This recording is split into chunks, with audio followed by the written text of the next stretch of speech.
I've arisen from my short slumber. Well, welcome back. What is going on here?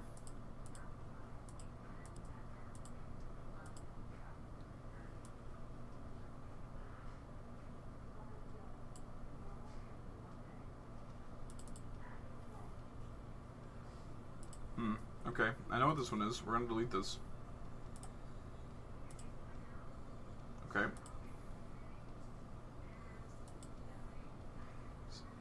Josh, can you hear the Spotify? I'll bet you it's from this. You can't hear the Spotify?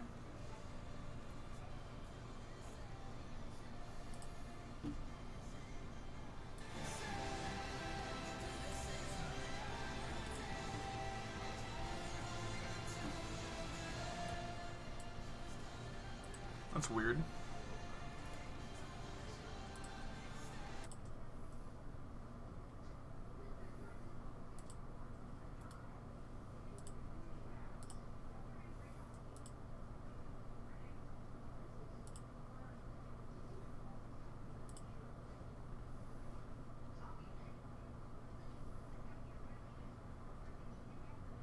Also not wearing headphones, but I did hear it just then. Okay, I made it super loud, so I wanted to make sure.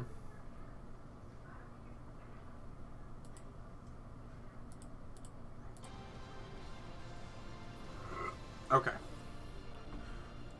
Then I will go back to what I was doing. I might get up here in a bit and go down and get some more food, because this is really good.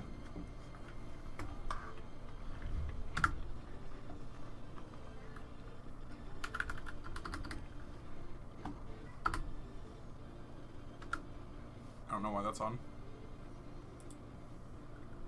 Because it's still a part of it for some reason.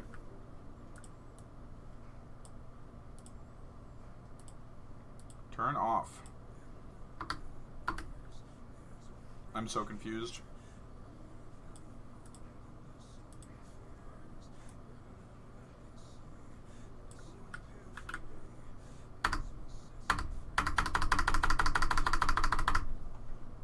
What is happening?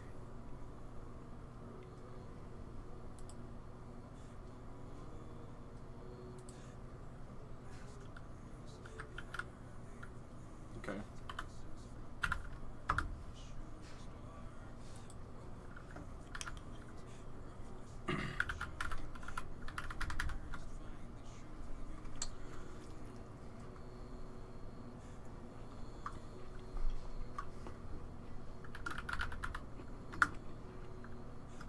It's no worries, bud.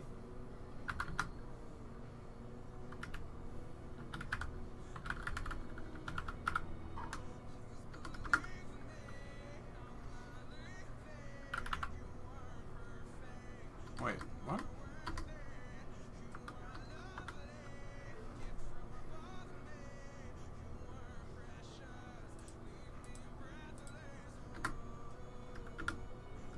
It's weird. Bees is live too? Nuh-uh. Hold on.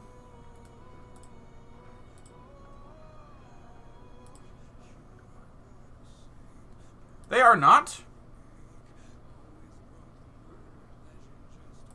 Don't lie to me like this.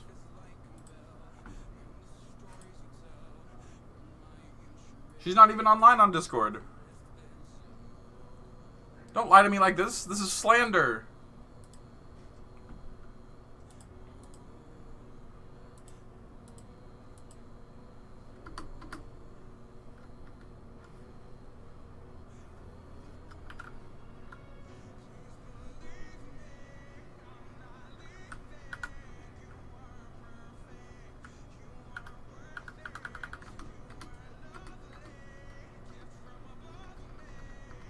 What is happening?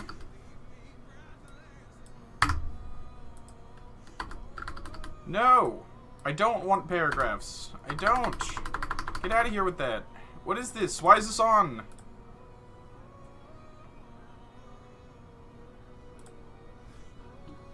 Misread in groggy state. It's you who is live. That is correct. It is, in fact, I that is live.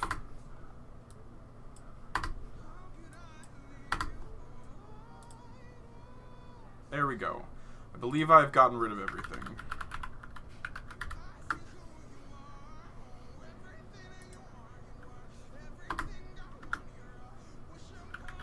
Why is it staying that size? Oh my god, dude, what is happening? Why is this such shit? It wasn't this bad yesterday.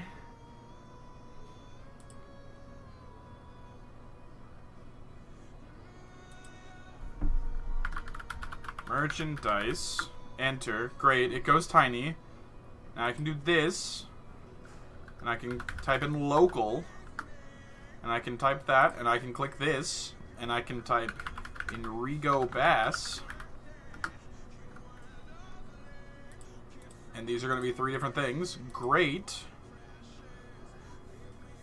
I can do cost equals 1 CP per pound.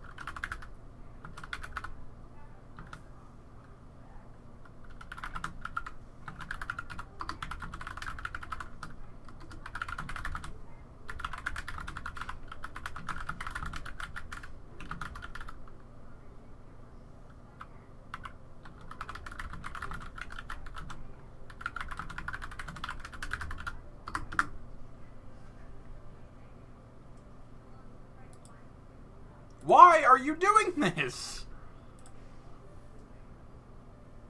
No, there is no H3 here. GTFO. Christ. Absolutely ridiculous.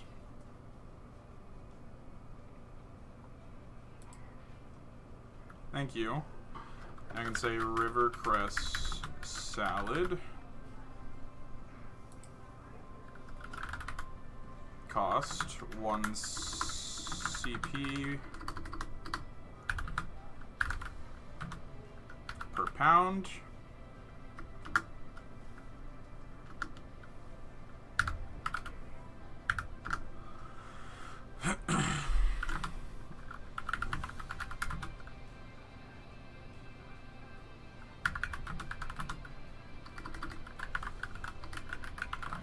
Mostly Rivercrest.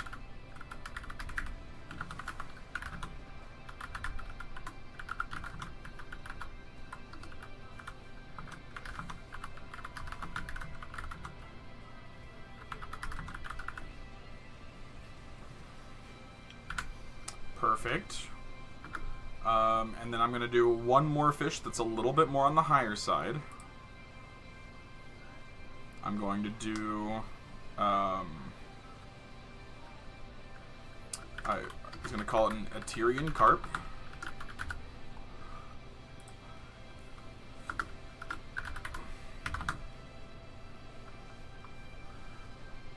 Well, it's supposed to be, right? This is what the town produces. Like, half the time, no one's going to come in and buy this. They're doing it to sell it. So they can't... I mean, there's no reason to sell it at anything super expensive.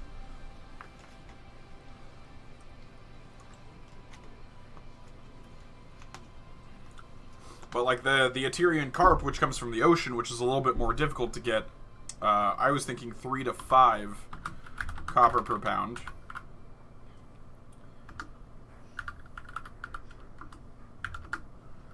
And this is a large fish found in the A-tier sea.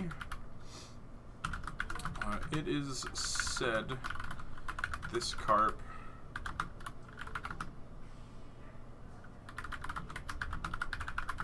at once to how far apart its eyes seem to look. I have to start doing things like this because it entertains me. It's like those entries you get from like Xenoblade Chronicles or like anything that gives funny jokes about the fish or the ingredients or whatever it is that you pull that just makes it funny.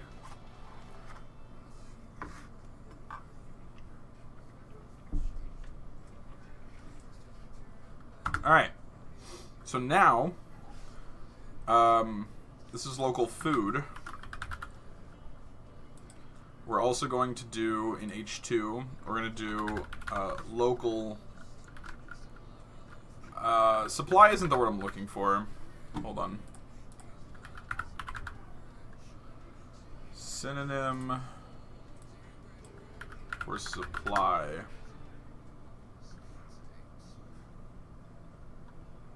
Oh, stock. Stock is a good one.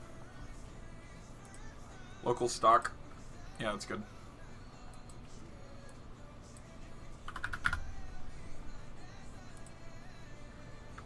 So here is where we'll put the fishing tackle for a silver. So $10 for some fishing gear.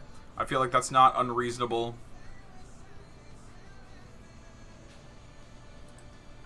So we'll do local commodities. Oh, that's actually a good one too. We'll do commodities instead.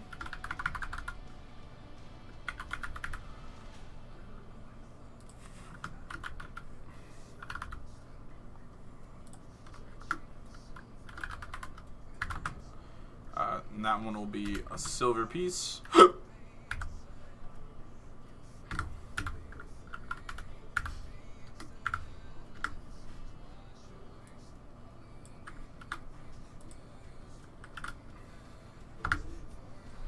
And then we'll do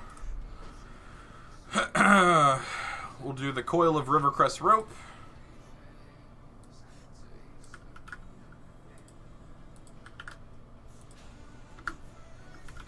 Which cost 8 copper.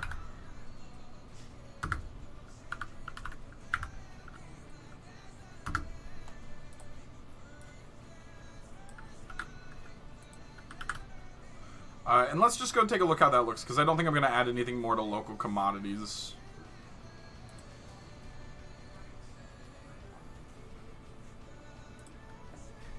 Because this is going to start the sidebar to be pretty long. Oh, that's funny. I need to remove this section. But that doesn't actually look awful. As this fills out more with more information, I think it'll start to look pretty good. But using it as a sidebar thing, I think is really effective.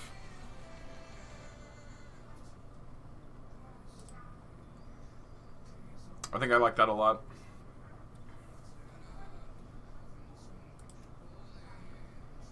And clearly working in the source is so much better. Oh, actually, I can split this into local and... oh, so that's actually an idea. What if I do this?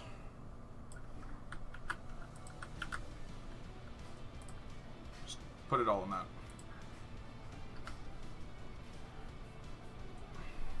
And then here on this bottom one, we'll have...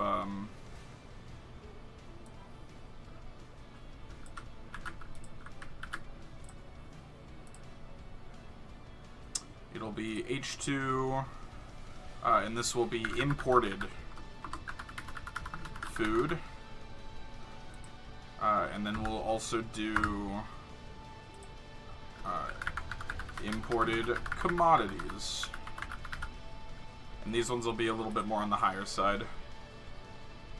I think that's a good idea. Good call, Josh. So, like, the first thing on imported food is going to be the Malark flour.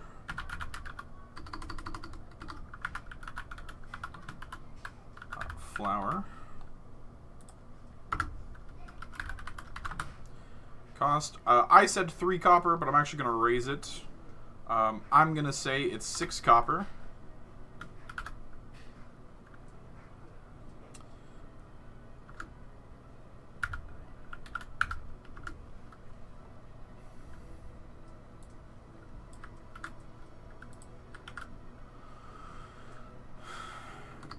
Made in...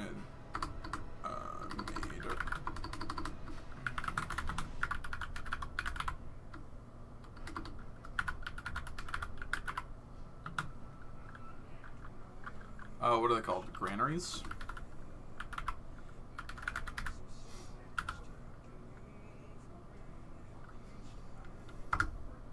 Now I'll just say made in Malark. I think it's easier for it now. And then we had the Burkton salted pork. 3 copper for bakeries who buy in bulk, 6 for individuals. Well, that's the thing, right? Because this is a small town, there's not a bakery that's going to buy in bulk. Instead, if you're buying it in Malark, you're probably going to get it cheaper than if you buy it in Rivercrest. That's the idea. So location is going to heavily impact the market.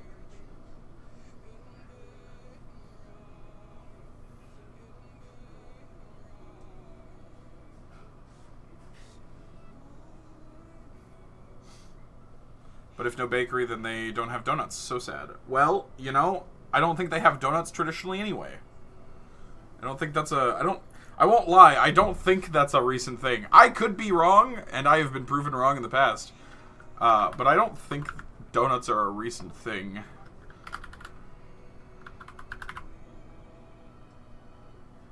No.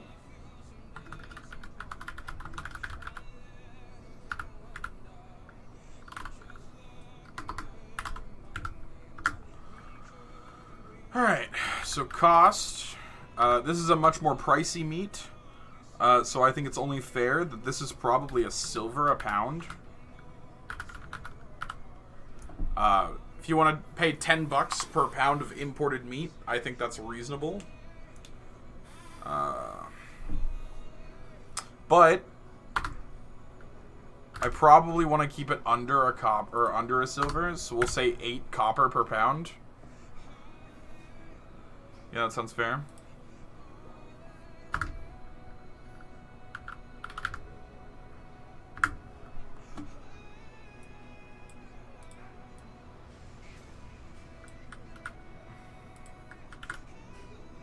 Okay. And then finally we have the Oligarga olive oil. Which is a very specific thing. By the way, I just want you to inform you that the 3 imported ingredients together make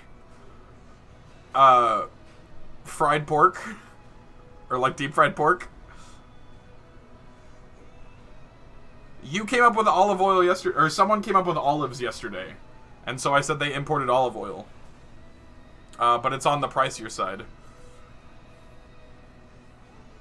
And so now you have oil, flour, and pork that you just need eggs for. You can make fried pork, which I think that's funny. So that could be like the first recipe you find is fried pork or something. I think that's really funny.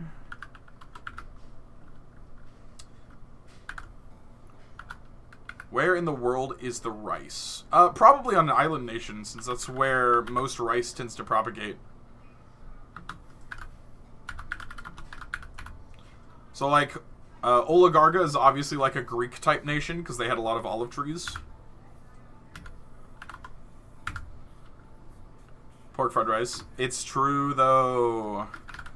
I think I'm going to put this up to 5 silver per bottle. I think that is a nice one, because I do mention that it comes from a city and far to the south of Malark,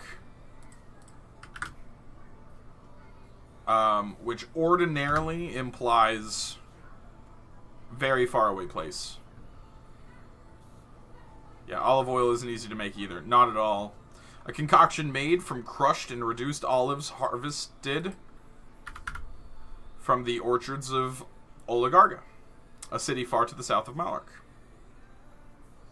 Okay, just out of curiosity, we're gonna go see how this looks. So we have merchandise, local food, local commodities, imported food, and imported commodities, and then this down here that we don't talk about.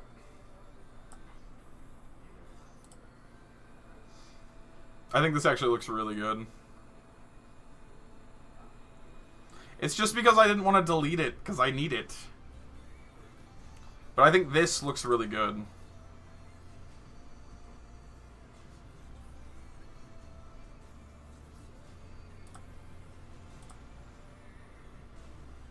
Why did that just break? Thank you, World Anvil.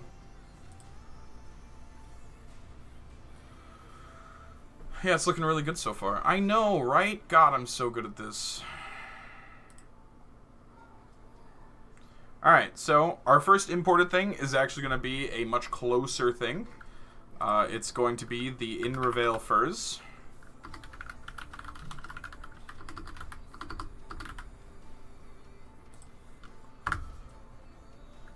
With a cost being... So these are furs. These aren't processed furs. So it's not like cloaks or clothes. So we'll probably put a silver per.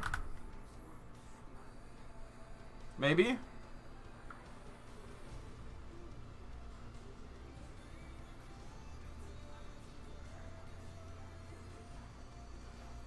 That's what I was just thinking. Alright, cool. Silver per.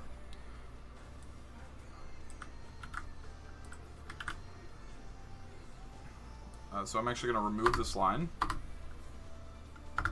And then, did we have anything else? We don't, so that's the end of this content down here. We're just going to get rid of that. Which is absolutely fine, because I actually had something I wanted to do. Once processed, they would be more... Yeah, so in Malark, you can probably buy a fur coat for maybe even a gold, or like 50 or 25 silver. And that would be worth... but as it stands right now, they're just furs, so they still have to be processed properly.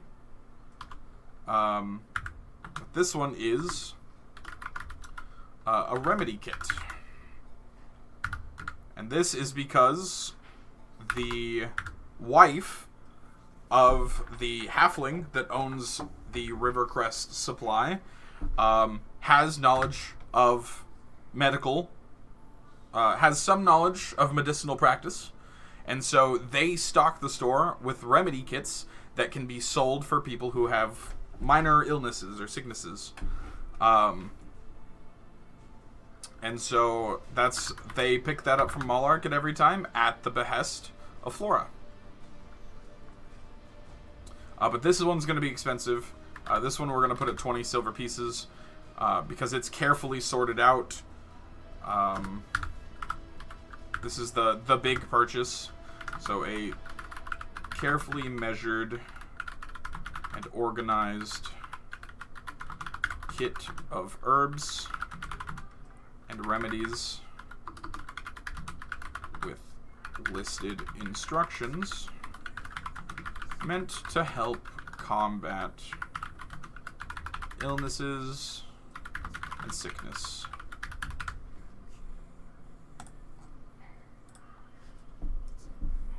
And there we go. We have local foods in the Enrigo bass, the Rivercrest salad, the Aterian carp. We have local commodities in fishing tackle and coils of Rivercrest rope. We have imported foods in the Malark's flour, Burkton salted pork, Oligarga olive oil. And we have imported commodities in the Inravale furs and the remedy kits.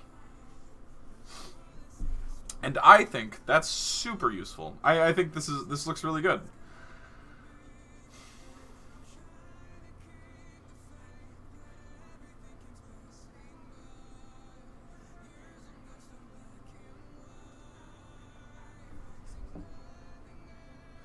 I think I'm down for this. I think it looks great.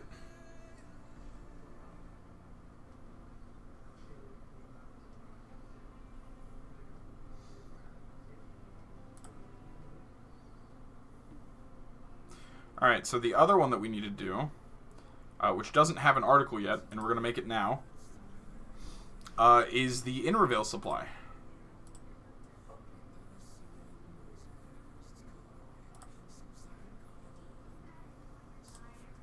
I'm going to have this up so that I can use it as a reference for structure. But this is the Inravale supply.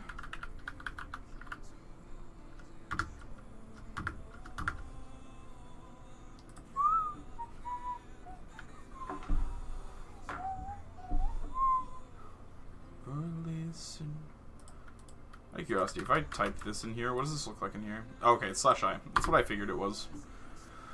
Okay. Pop my back a bit.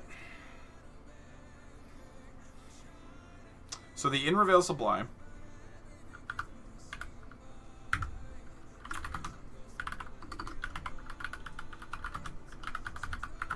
is a shop owned by, I don't remember her name, but that's okay because I know how to get there.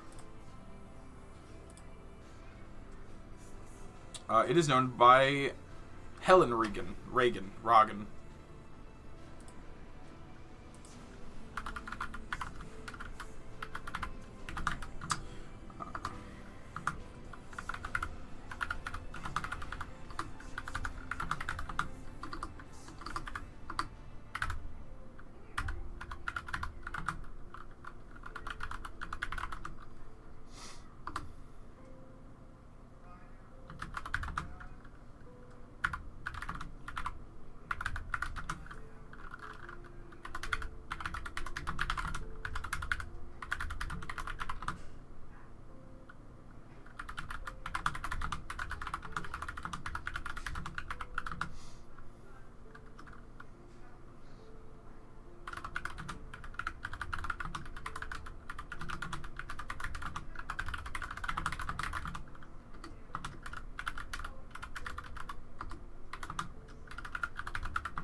Okay.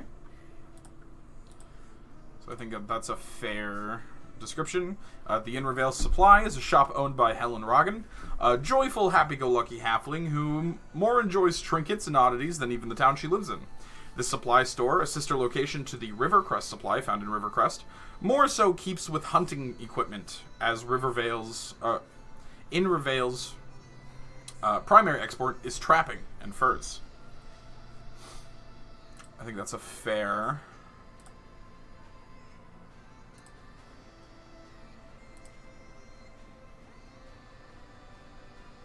Yep. I think that's fair.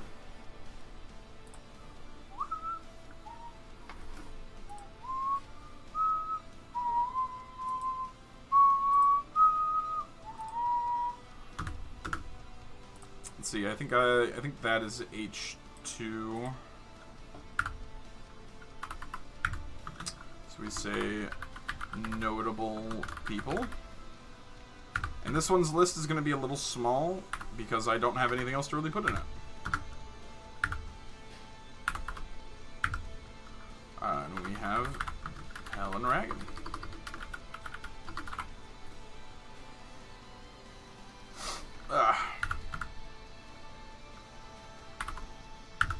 And then I think today, I think I want to do Malark today.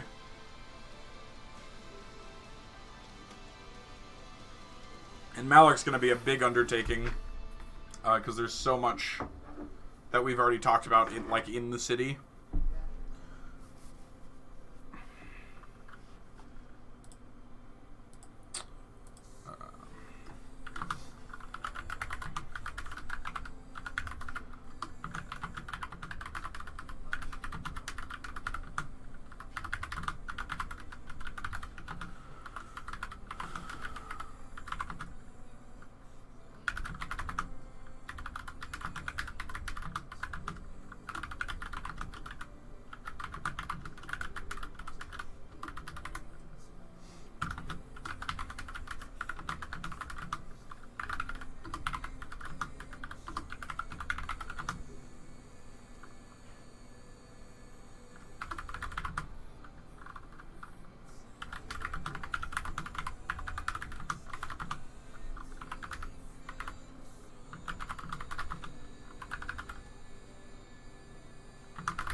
Perfect.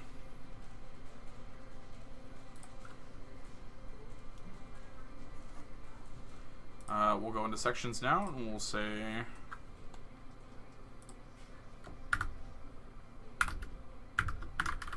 merchandise.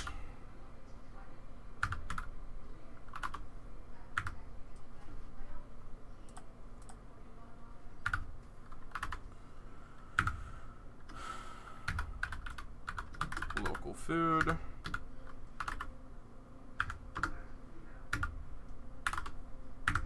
And we'll say, we'll just say wild game.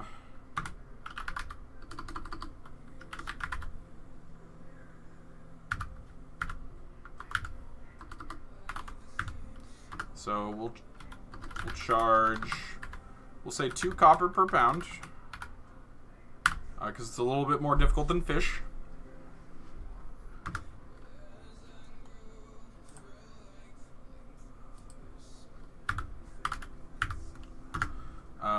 But collection, a mixture of different meats.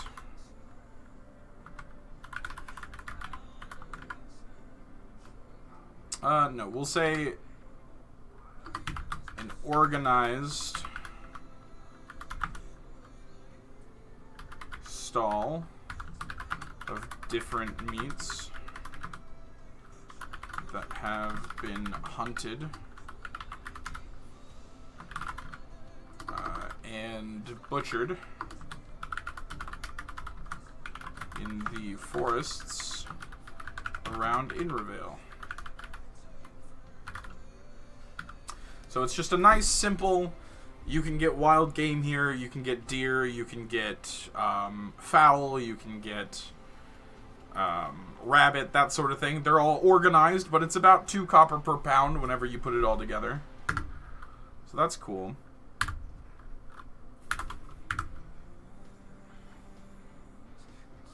Let's see. Simply fowl eggs.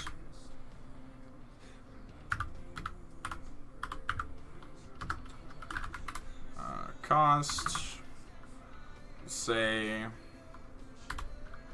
4 CP per dozen. That means a single egg is worth 1/3 of a copper.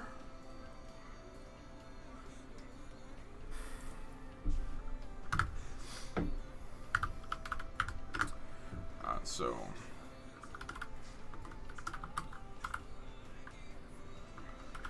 clutch of carefully collected eggs from assorted fowl found around the hamlet of Invervale.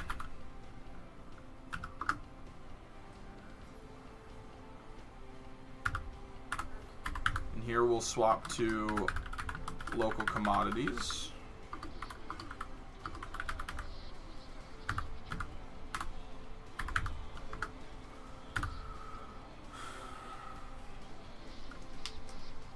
So this will be an interesting one.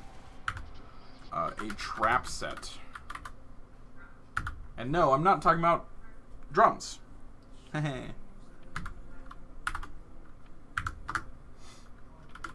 Cost, we're gonna say, is 2 silver pieces.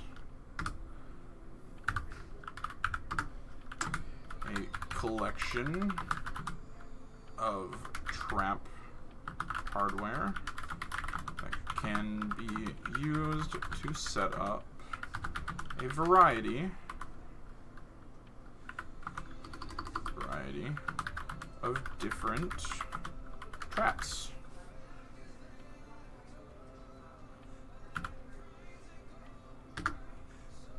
Cool. Then we have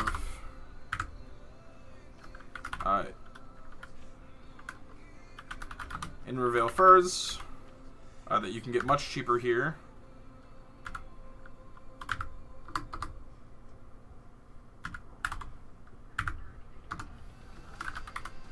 Let's see, what did I charge them? 1 silver, so probably 5 copper here. And then we'll take the same description, that way it stays consistent.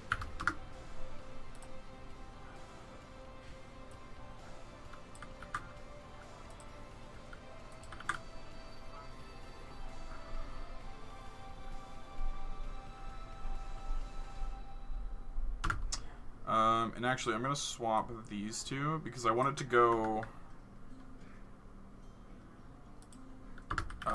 least expensive, most expensive. Sorry, I was away from keyboard. Mom and Dad came over to help with stuff. You're fine. I'm just working on stuff. That's the whole cool thing about a stream, is that you can get up and walk away whenever you want, and then when you come back, I'll still be here.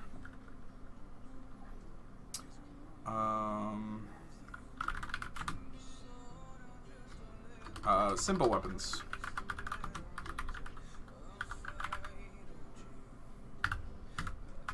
So we'll include a simple weapons as a cluster, even though they can be priced differently.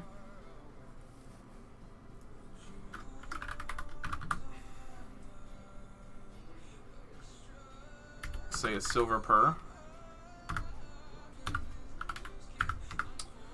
And we'll say Innervale. Oh. Supply keeps a stock of simple weapons for the purpose of hunting. This can range right anywhere from a quiver's worth of arrows to daggers to even short swords.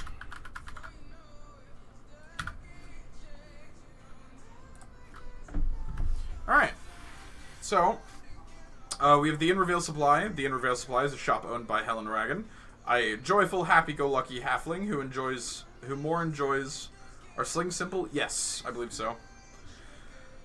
Who more enjoys trinkets and oddities than even the town she lives in. This supply store, a sister location to the Rivercrest Supply, found in Rivercrest, more so keeps with hunting equipment, as Innervale's primary export is trapping and furs. Notable people, Helen Ragan.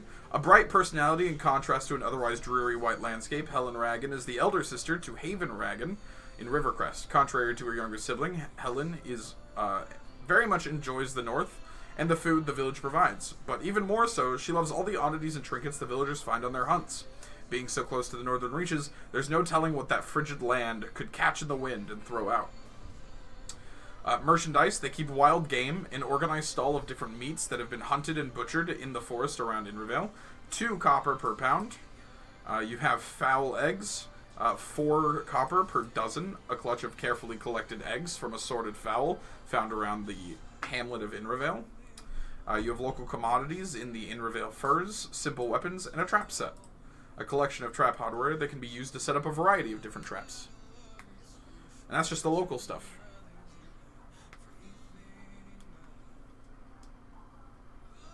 I can't wait for, like, a D&D game to take place in this world and be like, yeah, guys, that quest to kill Sahagin, here's, like, a silver.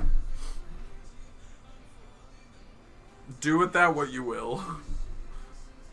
Because, in all honesty, it's going to be cheaper to go out and buy, like, the ingredients. Like, hey, you're in Innervale with a silver. Great, you can get 5 pounds worth of wild game meat. That's a ton of food. That's almost 5 to 7 days worth of food.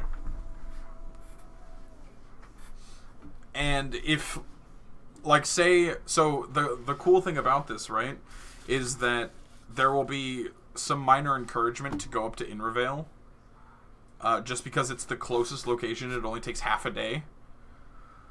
But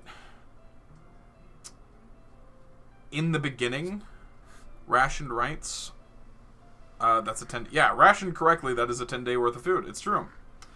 But the cool thing about this is I include all these ingredients and stuff because when you get to Malark, there's going to be a general store in Mallark that sells a cooking set. And so no longer do you just have to subside on wild game. You can take your wild game and use it in crafting recipes to make different types of food. And some of the recipes will even be simple as any kind of protein or any kind of meat can be utilized in this recipe. Meanwhile, some of the top tier ones that basically give you a boon for a day is going to be like, okay, this is going to require a specific kind of meat that you can only get from a specific place, and it goes bad within a certain amount of time. And like that whole concept to me is kind of cool, because it's like I can really make a crafting system with this that would be a ton of fun. At least I think it would be a ton of fun. You know, I love that because no one really ever uses cooking utensils because it's not useful. Right! Which I think doesn't make any sense. Okay, I need to go into edit for this one. And we're going to make the parent article in Reveal. So now, when we go into here, we'll see in Reveal. And we go down here, we can see the in Reveal supply.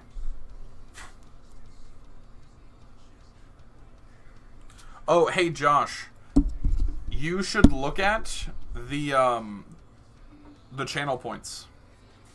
I made that change today. And I don't know how many channel points you have, so I don't know if this is a good deviation of number of points.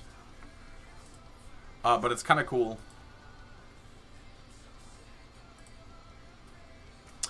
So right underneath your chat bar, there's a small circle with like a quarter circle in it. And it'll have numbers next to it. I don't know why I'm acting like I can't show you. So, I actually have to move my camera. This is funny. So right here,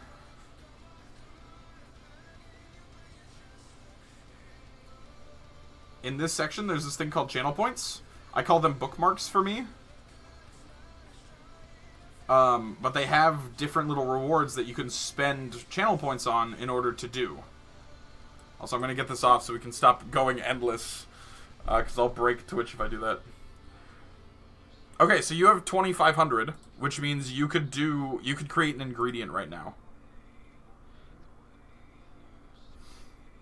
And I'm going to spend the entire, the way I'm going to do this is I plan on streaming for 3 hours. The first 2 hours is going to be core content, or the spider-laced content creation. The last hour is going to be dedicated to completing the channel point redemptions. And I'm just going to make a list for them.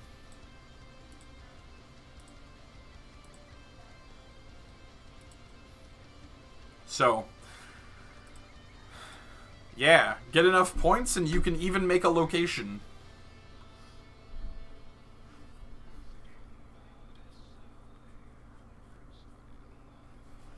Which I think is really cool.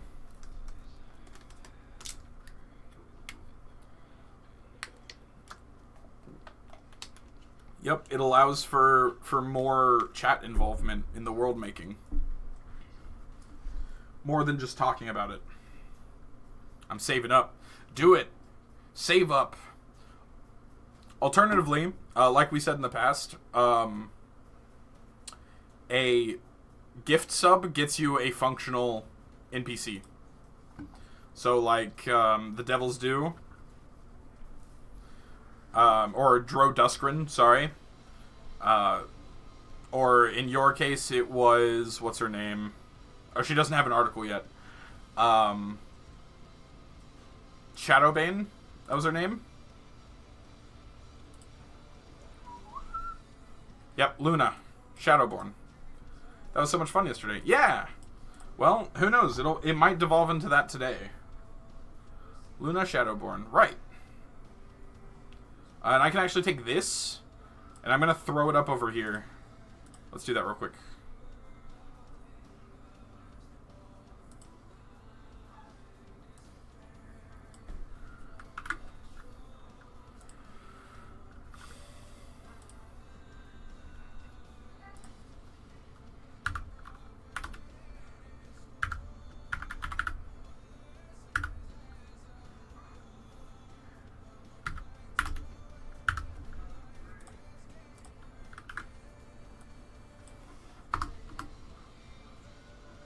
And this is actually going to be food. And then whenever we get ready for it, below, we can actually do drinks. So down here, we can do...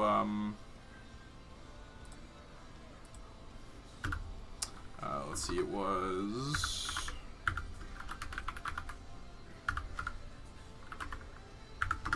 I actually had an idea for one yesterday. I think it was just a Malarkian ale. Or a Malarkian beer.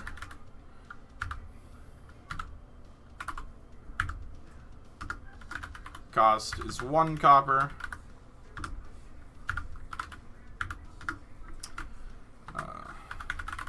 My beer made from the wheat grown around the town of Malark.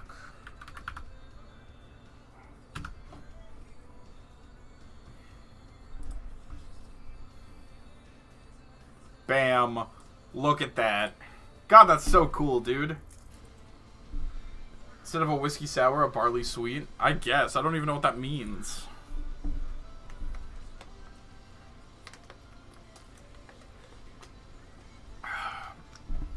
Me neither. But the cool thing about this, like all of this, right, is that we've got the food, we have drinks, and then we can even go into, oh, hey, by the way, this is Dro. And I don't know. I think this is super cool. I enjoyed it a lot. I'm having a blast. And the greatest part is, like, I don't have to be any sort of quick about this. I'm going to change this up a bit. We're actually going to do H3 U race close U close H3.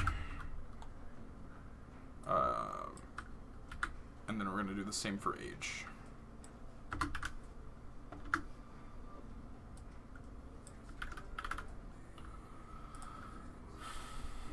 Much better. That looks better! Ah, I love this.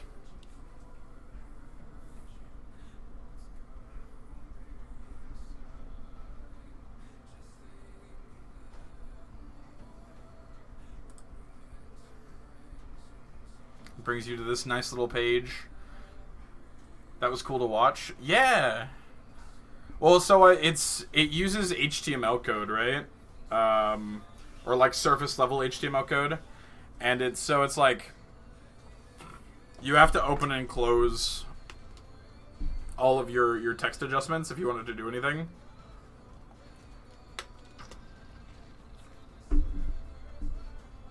But eventually I'm going to make Malark, and then there will be a button down here that says return to Malark, because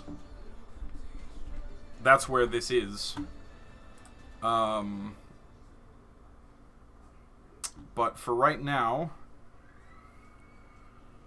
do you have the rubber duck to yell at if needed? No, because it's not like actual code.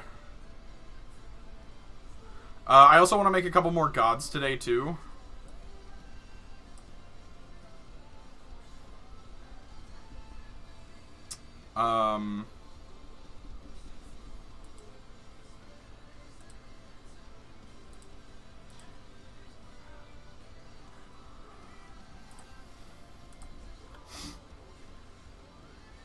Oh, I can change the order of articles. Yo, I'm doing that right now.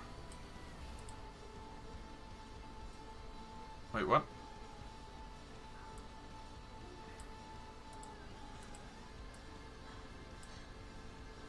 That is not working at all. Alright, that's fine. I don't care. Okay, so... I think it's time, yeah? Yeah, I think it's time.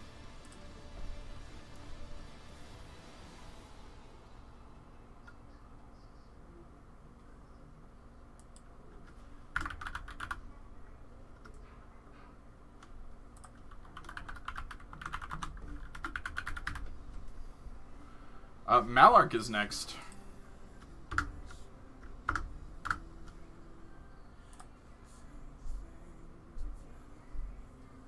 It's time for the big city. Or the Crossroads city. The Crossroads town. In fact, I think that's what we're going to nickname it.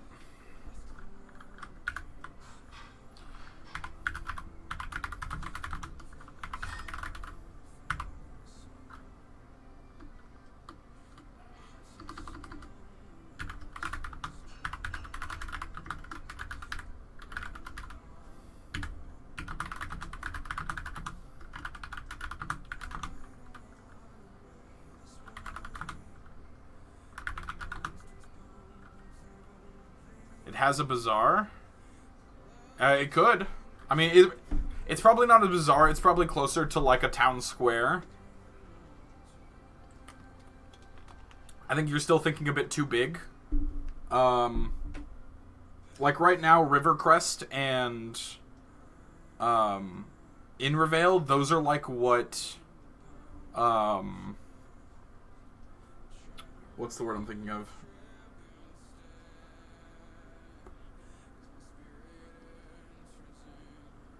It's not Thorntree. Is there a small area named Thorntree around Burke? Not quite a farmer's market. I'm just saying, Malark is sort of like Burke, if Burke didn't have Wichita Falls.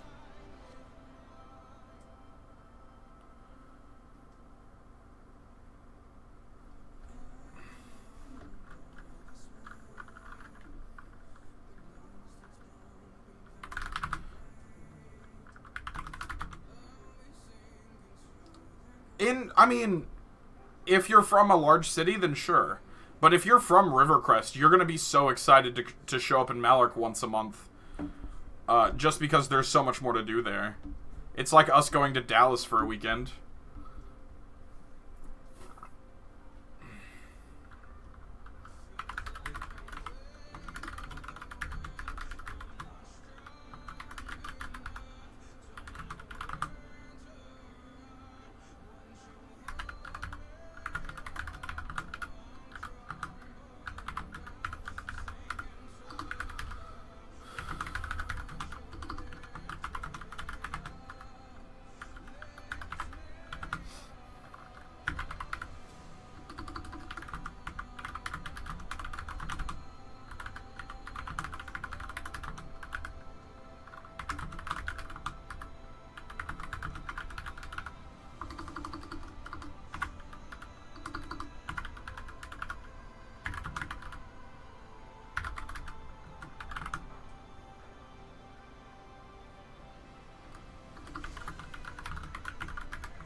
All sorts visit the town for its variety, while many more pass through some hoping to test their metal in the northern reaches. Others passing to the south for fairer weather.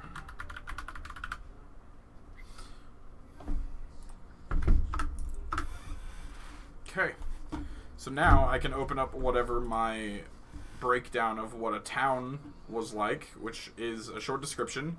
The population, which this will be fun, because my method for doing population is dumb, for all intents and purposes. It doesn't make any sense. It's not meant to.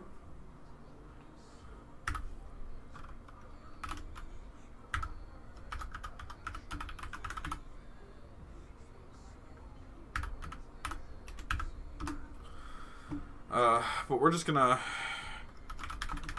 I don't care about you. Go away. So I'm thinking like 2d10. I think I need a little bit more than 28.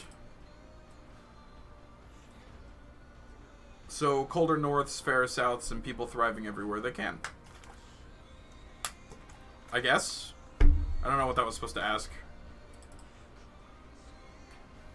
Okay, can I get something above 50? That's... no. Okay, 76. I'm good with 76. That's not above 50.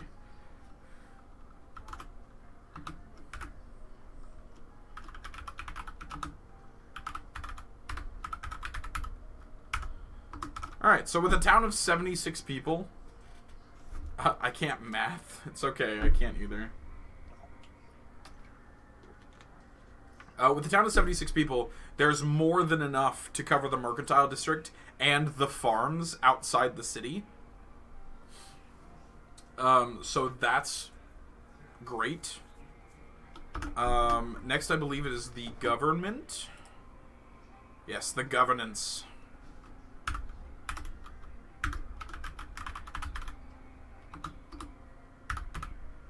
I don't know why, but every time I see that word, it looks wrong. Alright, so we're going to say...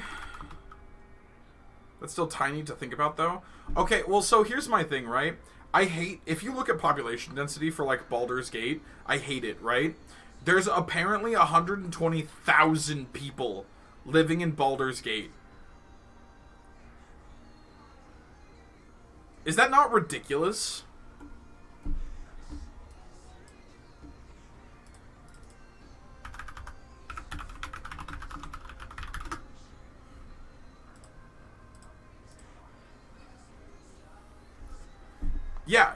Yeah, if you look up population density for Baldur's Gate, you're gonna see some people saying 120,000 people.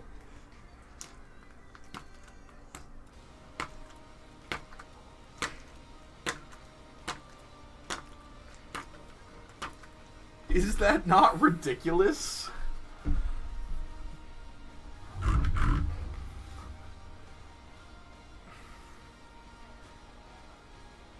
No, the size of Dallas is 1.3 million, but I appreciate you for trying.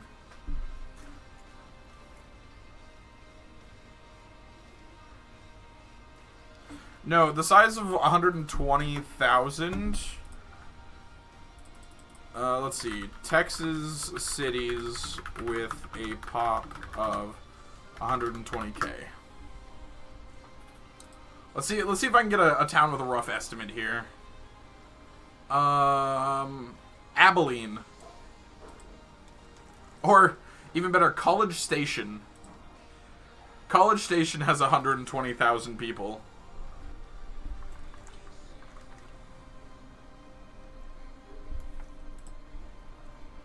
Just to give you the idea. Hi.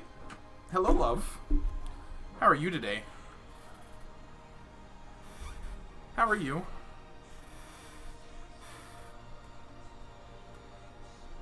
No, wait, stop. You're clicking buttons, cat. Okay.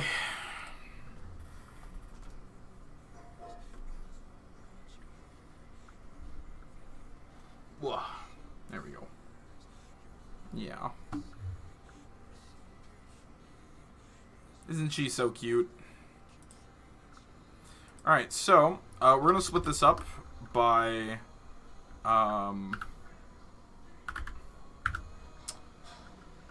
what is it? Oh, executive. Cat cam, best cam? Cat cam, best cam. What, Shadow? What you want? What you want?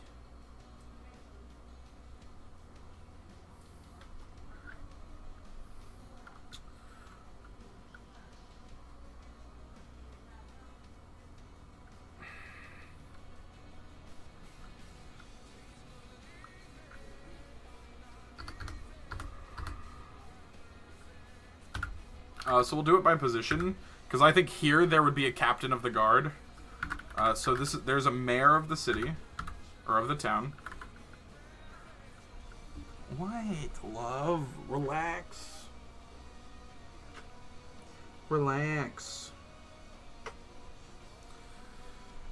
Cats, man. They're needy as heck.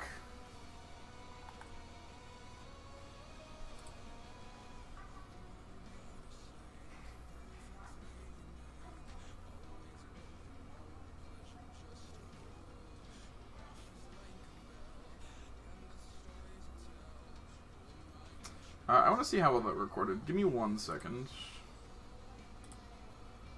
I just took a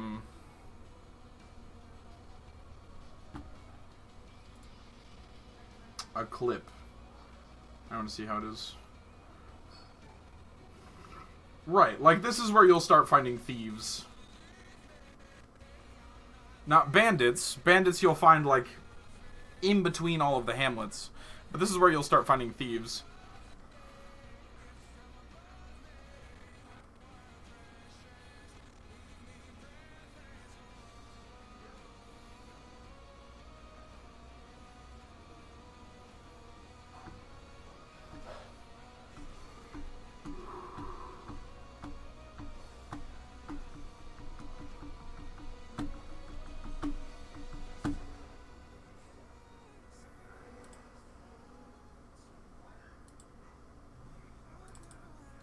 I want to see how long this is.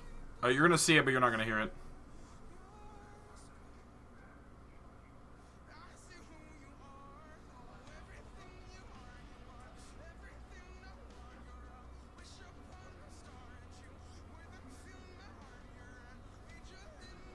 $3K points, almost to a person. Let's go!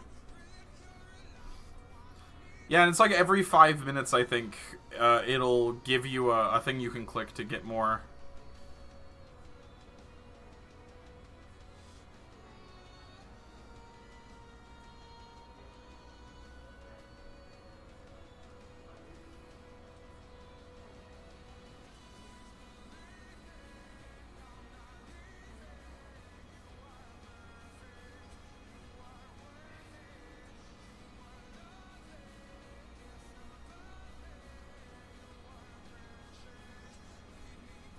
Alright, that clip's going up on YouTube later.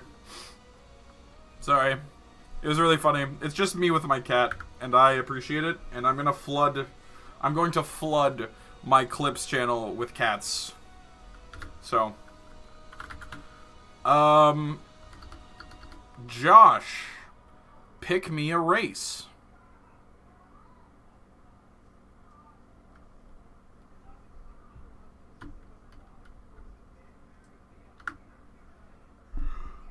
But I have the right to veto it, so just FYI.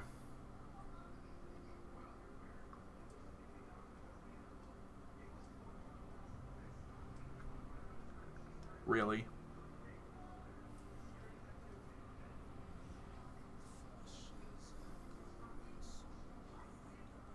I'm going to veto that because we don't have one. Or we do. We named it something.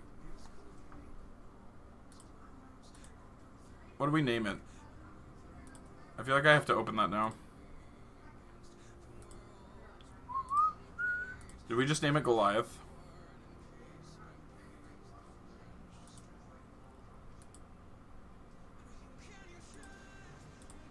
Oh, shit. No, wait. Hold on. You said there was a dark mode for this. I want it back. Give it back. Oh, so much better. Yeah, we just had Goliaths. Man, I hate that.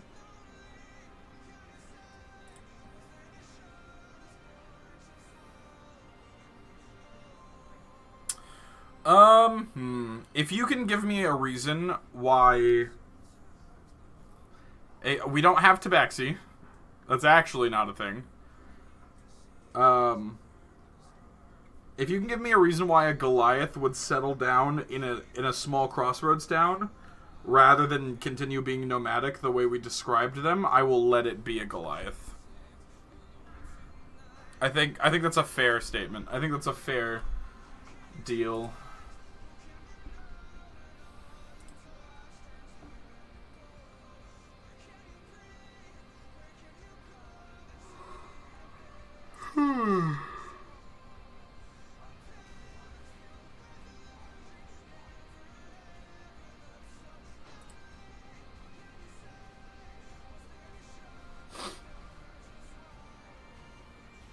Guys, I can smell the smoke. He's clearly thinking.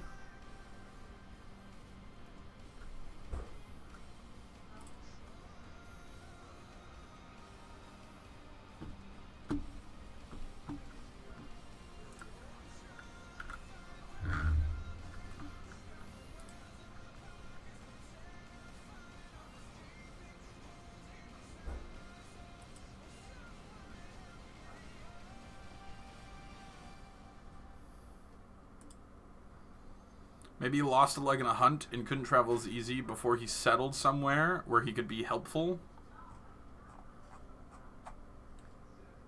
Man, I'm starting to believe... No relation. Haha, get it? It's just Josh. I'm naming him something to do with Josh. That'd be funny. I'm not gonna do that, but...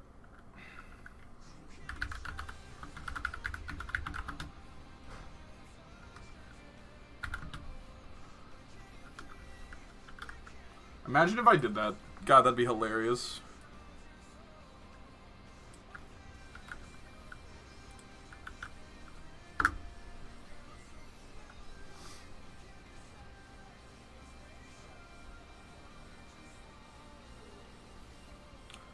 I'm seeing the world differently now. That it's built for two-legged people.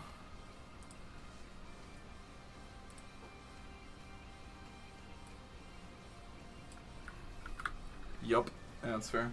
No, Shadow, don't do it. Don't do it. Don't leave me. Don't leave me.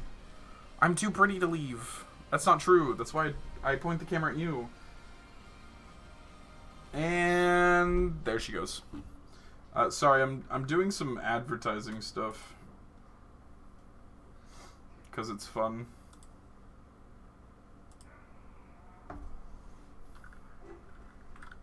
I know, the shadow's gone. It's very sad.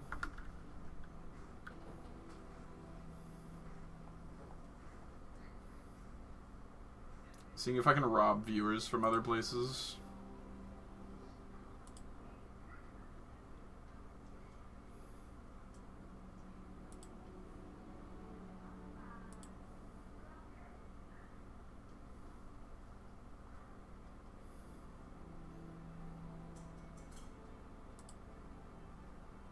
Oh god, imagine if I posted this in the Nexus chat. I'm never gonna do that, but imagine if I did.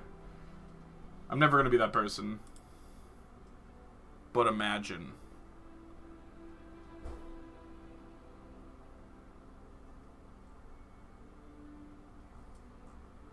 No, I'm not a coward. I just don't want to associate with that place outside of, how much I already do. Alright, so I'll tell you what. I don't need up both of these. I'm gonna go with that. tall as a mountain. Get this tame. It's the smallest mouse that ruffles through the undergrowth.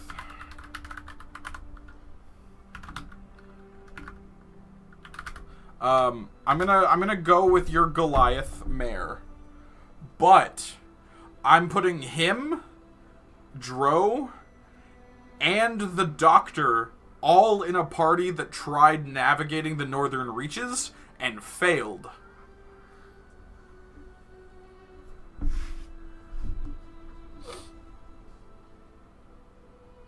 So take that.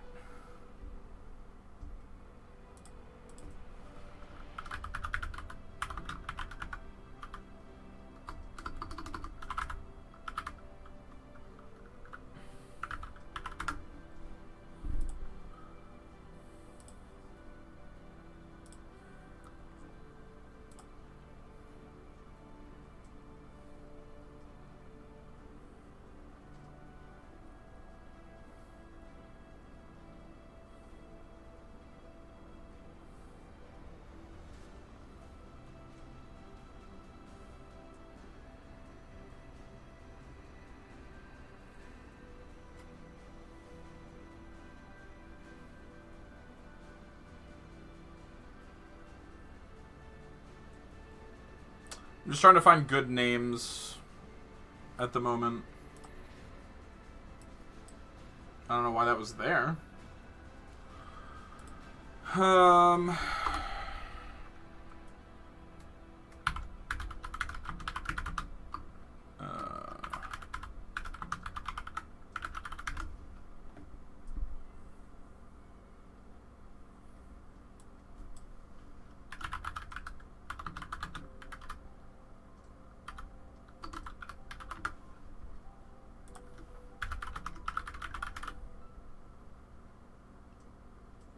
Oh, cool. This is definitely this character's name. Isbretar, which means icebreaker in Swedish.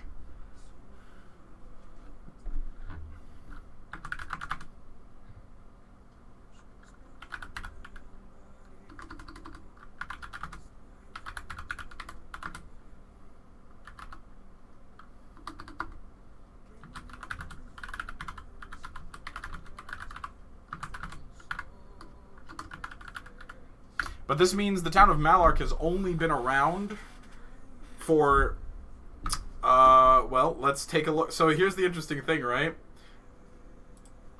We're going far beyond what we'd initially planned. Oh, why did it break?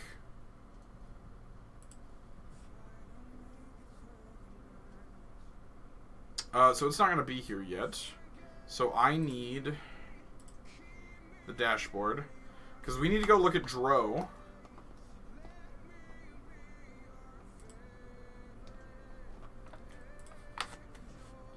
So he's 48.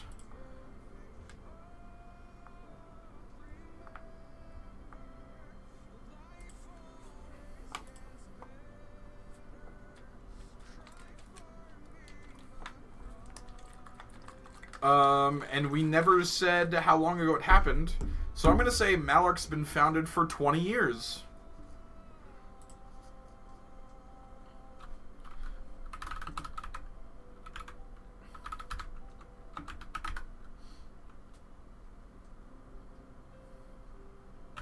So Malark is only just beginning. That's why it's still so small, but it's growing.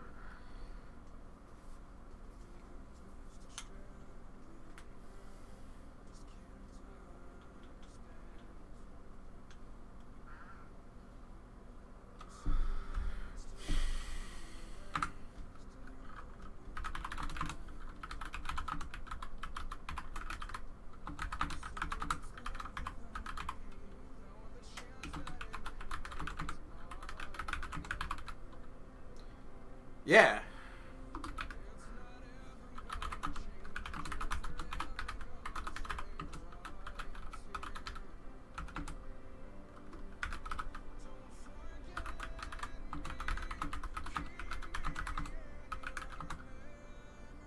Alright, Josh, what leg? And you can't say his third leg.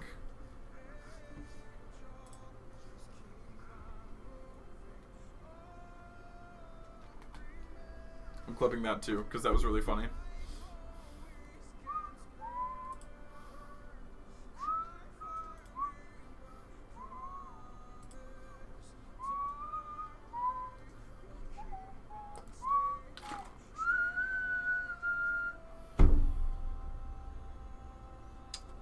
Ew, no, I'm right, just to be different. Alright. What do you mean, ew, no? That's funny. You can't lie to me.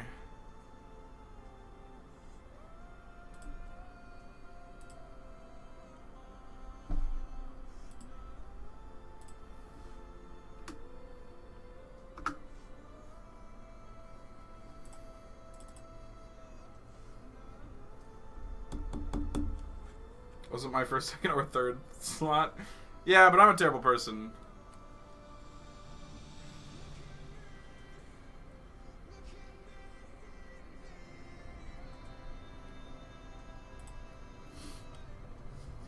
Alright, I need to do a thing real quick.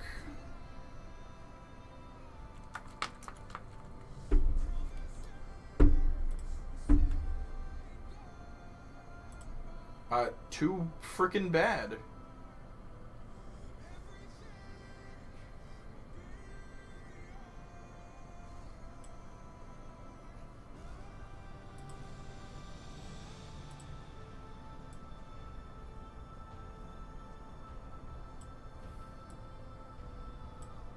There we go. That looks a lot better. I was changing my,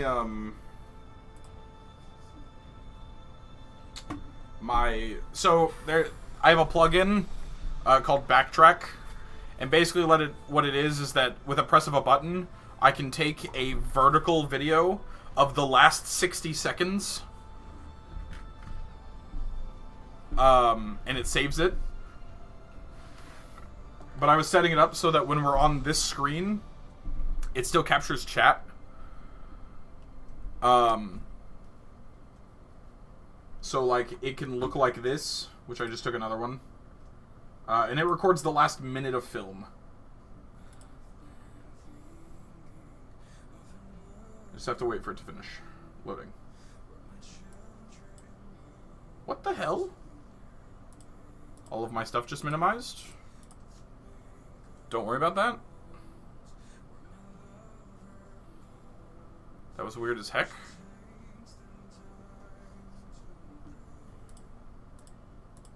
Why does it go to that screen?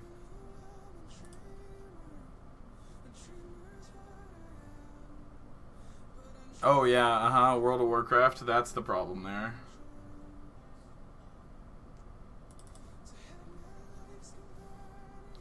So you can see that I'm messing with it.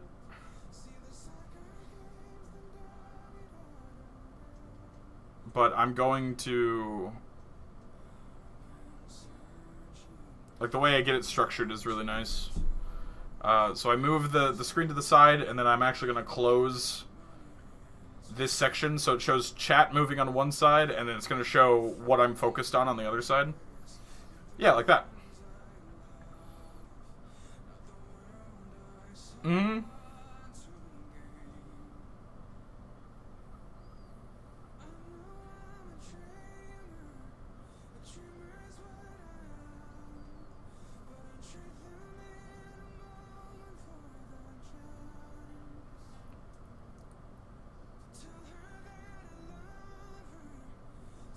So yeah, it looks nice. Sorry, I got distracted. I am going to do one other thing to make this easier. Vertical captures.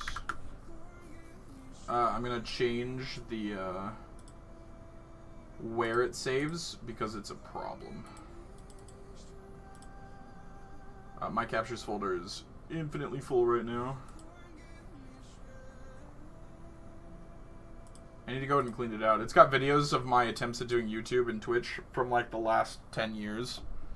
But now it's going to record in its own thing. It's not going to take an hour to open up. Of his right leg.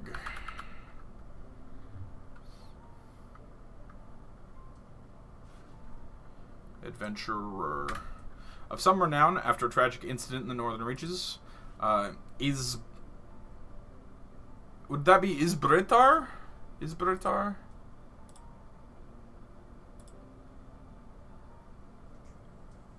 So it's Isbretare? Isbretare? Oh, that's really hard to pronounce. Swedish is a crazy language, I guess. Lost the use of his right leg.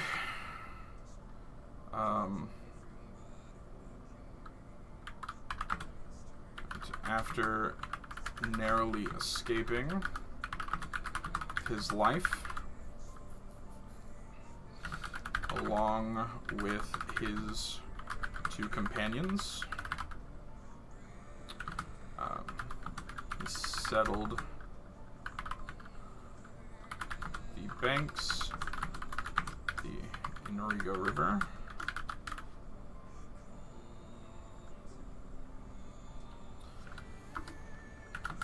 Eventually growing the town to what it is today. So there we go. The captain of the guard, though,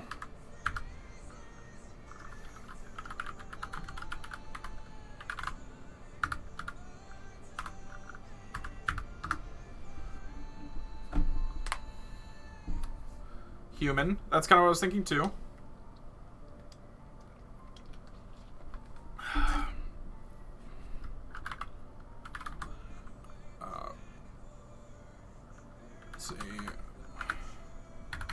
Actually, no, I'm not. Well, maybe Jeff, but I'm gonna name him like Jefferson or something like that. I don't like the short name stuff.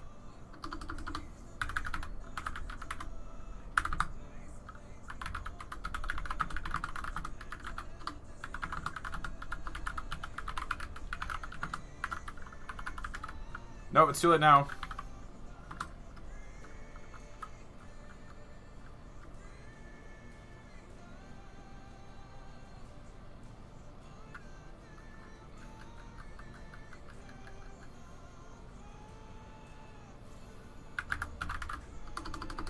Jefferson Dippler.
Alright, so the guard captain, once a foolhardy fletchling in the realm of adventuring, Jefferson Dippler, came to the town of Malark over a decade ago, hunting the bounty of a Goliath only known as the Icebreaker.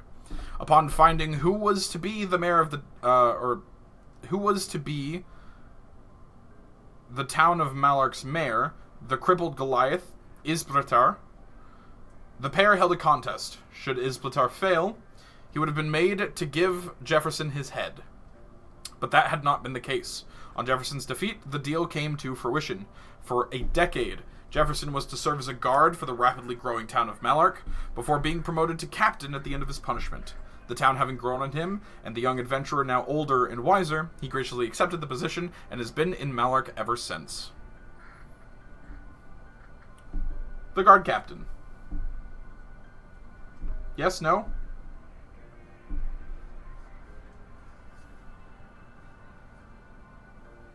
Yes. Cool.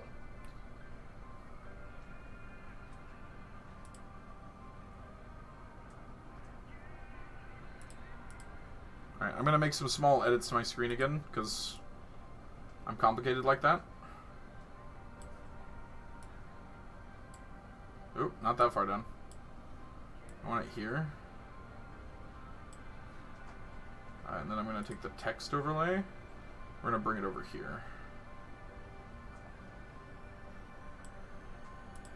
Hey, leave me alone, okay? I just started streaming again after, like, a year. Don't judge me.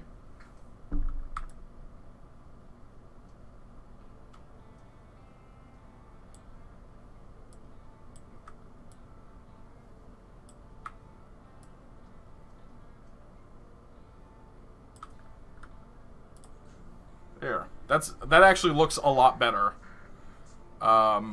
I actually like that a lot.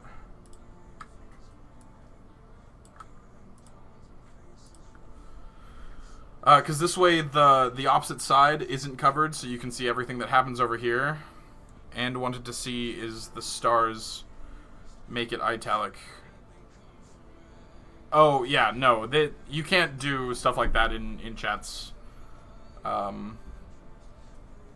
For Discord. It just doesn't have that capability. Lame. You're lame. God.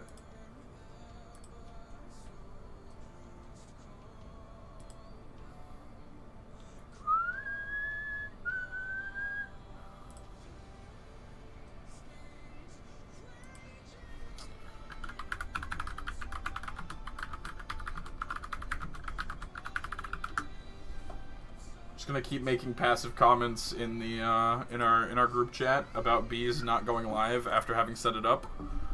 Hello, Shadow. Hello, love.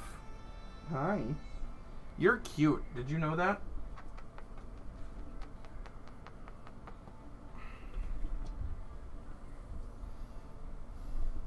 Oh yeah. You want to just sit right there? Hmm?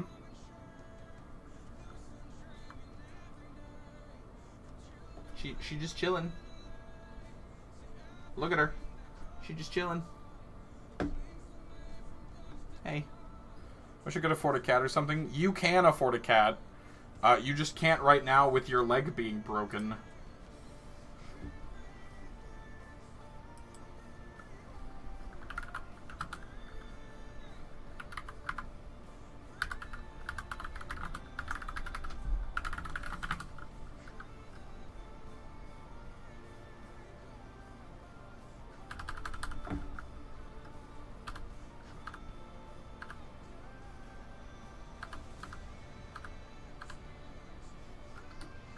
There's an order to this. Like that? Whatever. Alright. Are you coming back?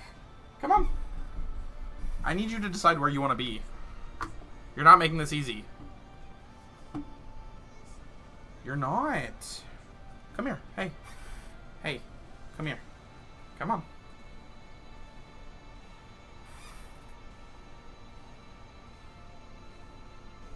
Hey.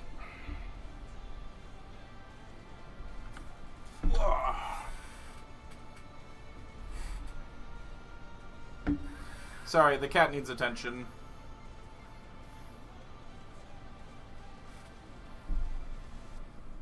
And this is our favorite spot.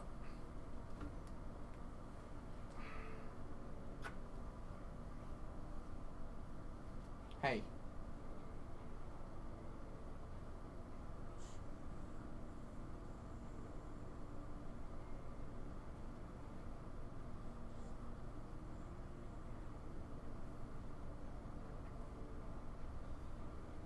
Okay.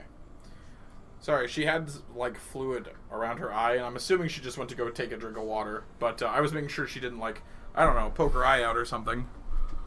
Can I help you? Are you gonna plop right there? Right, that's what you want. Okay. Alright, that's fine, cat. I love you anyway. Alright, so, with that done, we should go back to Towns and Cities. Take a look at Invervale. Next is places of... Why is this way? Oh, it's just in here. I see. So we have places of interest. There's going to be a large list. I'm actually excited for this one.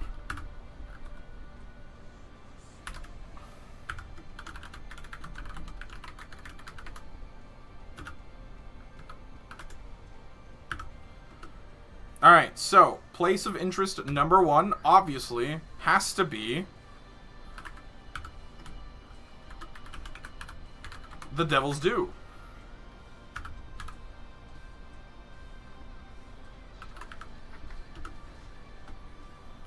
Yes, love. Can I interest you in a location? Oh, there it is. There's the spiral. Nope, you can't have that. Nope, we're gonna go this way. Nope, there we go. Okay. And boop. Look at the darling. She's meant for the camera.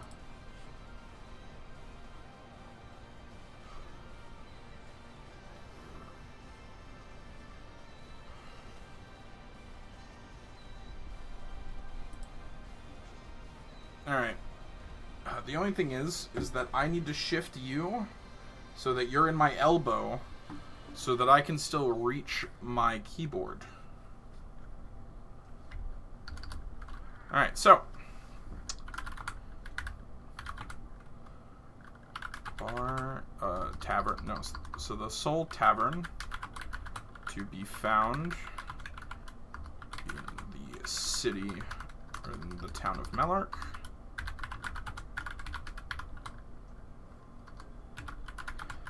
The Devil's Due is a modest place run by a drow named Dro.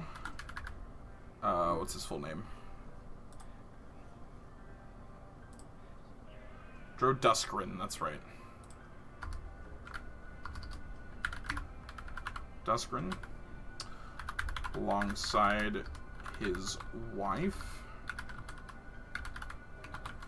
in a Efreet bard named Luna Shadowmantle. Nope. Shadowborn. That's what it is. Shadowmantle's a whole other thing.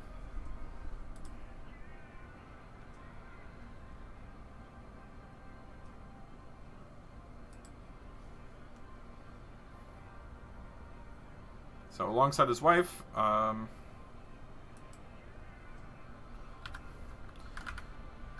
rumor has it that Duscrin made a deal with the Dark Entity. I can't say devil because I haven't decided if devils exist in this. Business and tavern itself. No. His wife. Fight you, lol. Her name is Shadowborn. Calm it down. Don't ruffle your feathers.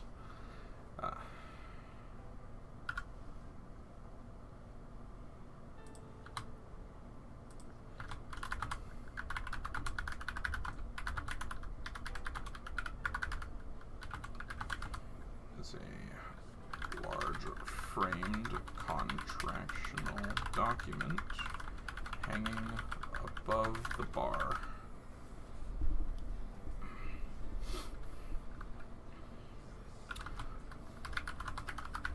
glowing numbers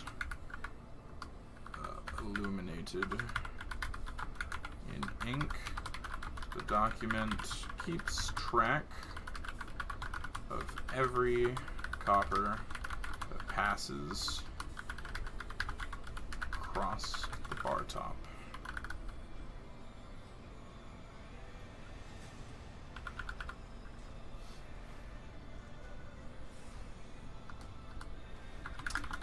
Is from this document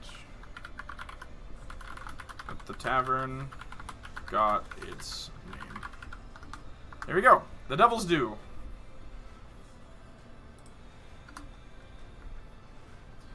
Let's just go take a little peek real quick. Yeah. God, that looks good.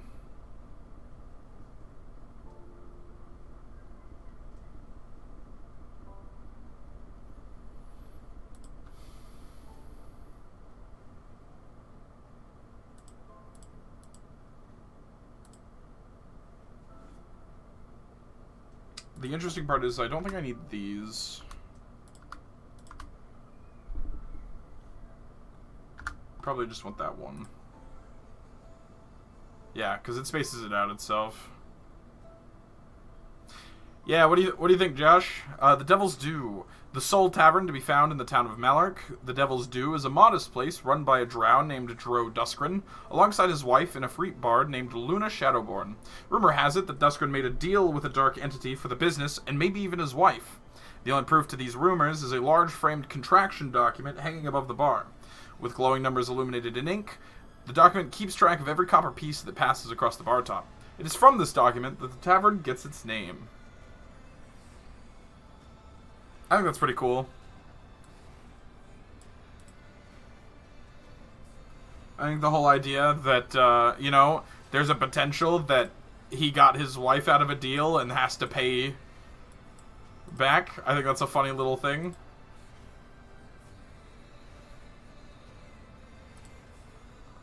I really like the look and the layout. The rumor feels, that seems really cool, right? Yeah. I think it's funny.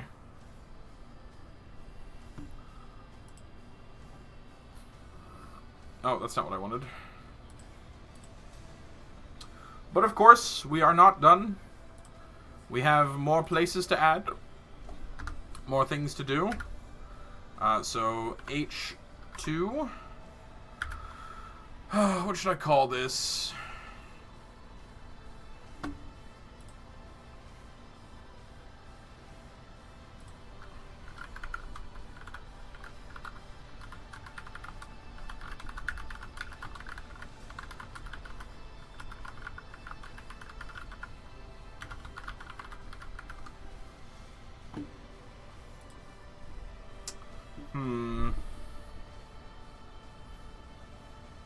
I need to take this into consideration because of what I want to do.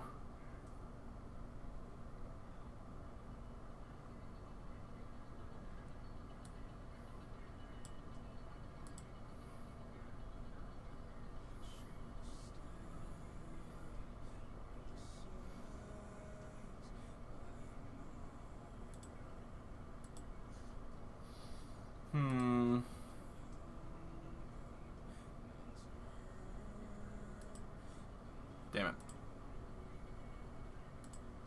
Damn it.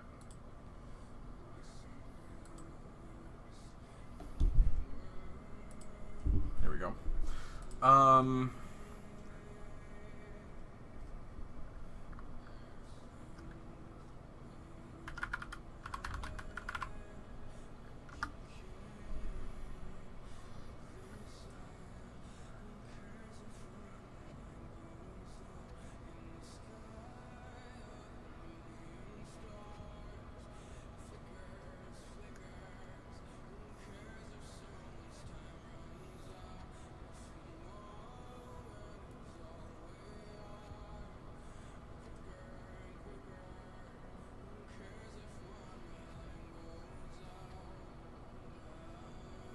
I'm gonna call it the Aroma Apothecary.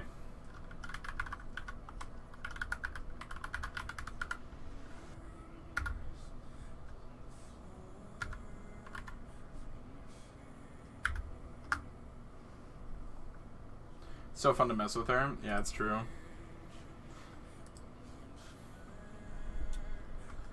Run.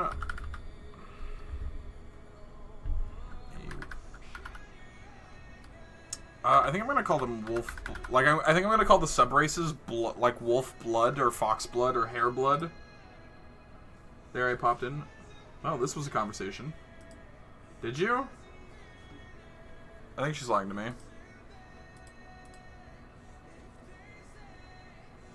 Oh, my quality. Okay, there it goes. I was like, my quality was super low. What the heck? One shadow.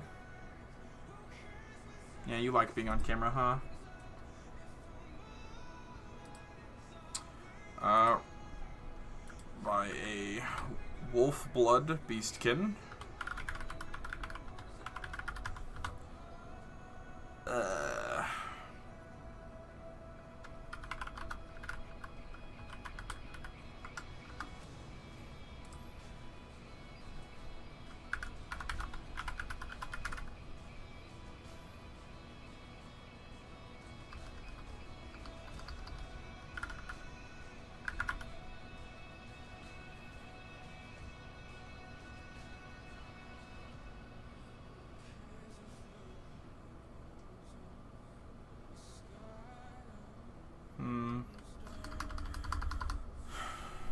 Still want it to be northern. I'm trying to think of a good language.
So I'm looking for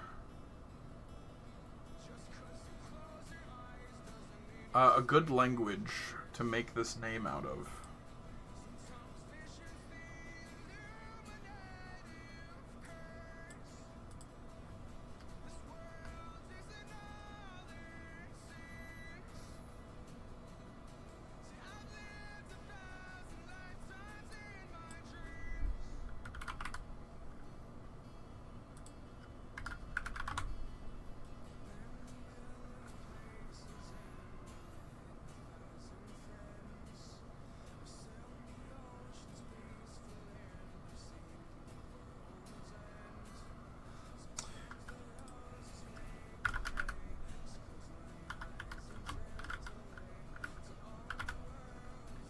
Yeah, that's not bad.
Okay, that's 2 points of interest and the completion of the team that settled in Malark and founded the town.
Sorry, I'm getting distracted.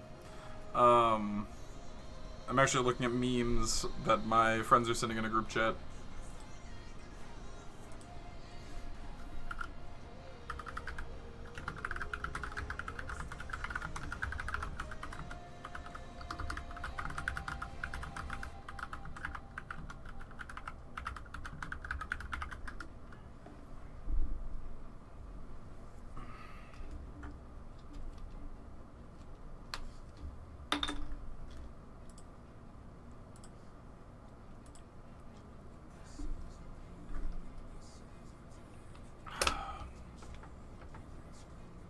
I actually really like Malark so far. We just need to come up with a few more places of interest.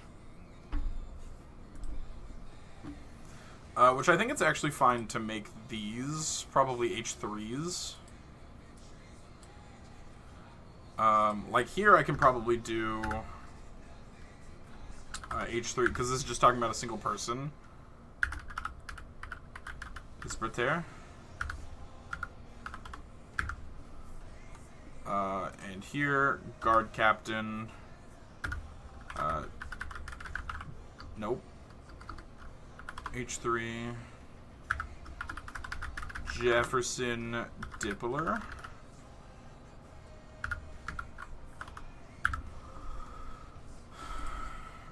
I think this will look better. Yeah, and see, that does look better, because it puts a name to the... So it's Mayor Isbertaire. Or Isbertaire. There's no need to put the brr on, the roll the tongue on it. And then you've got Jefferson Dippler, the guard captain. I could probably put, like, owner. Like, owned by. But that might be outreaching a bit.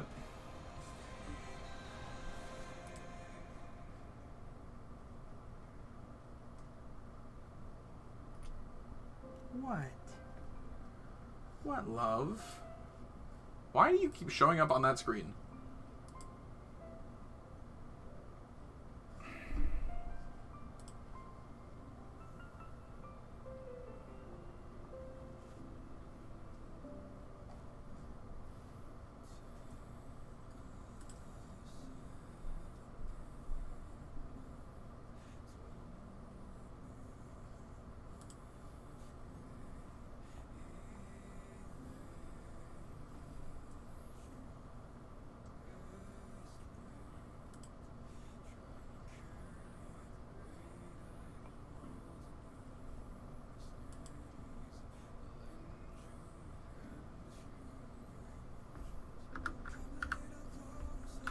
Hey, you're fine. Hey! Listen! Hey. Where are you going?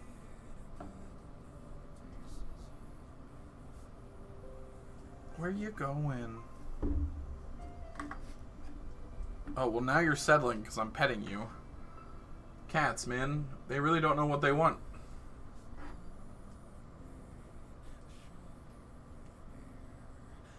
Alright. So I'm gonna... Let's see how this looks.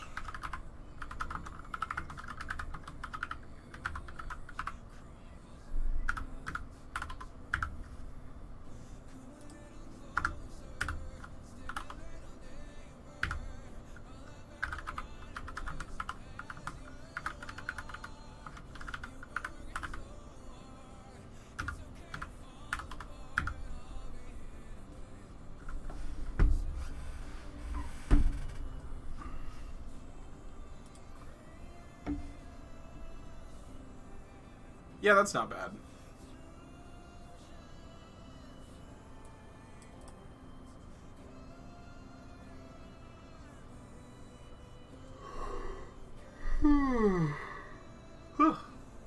Goodness gracious.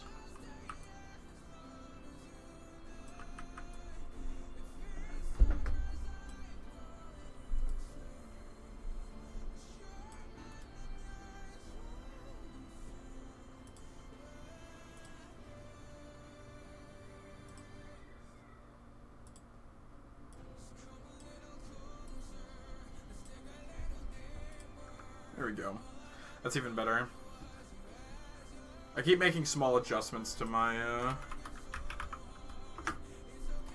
my setup, but that's just because I'm finding what looks good for me.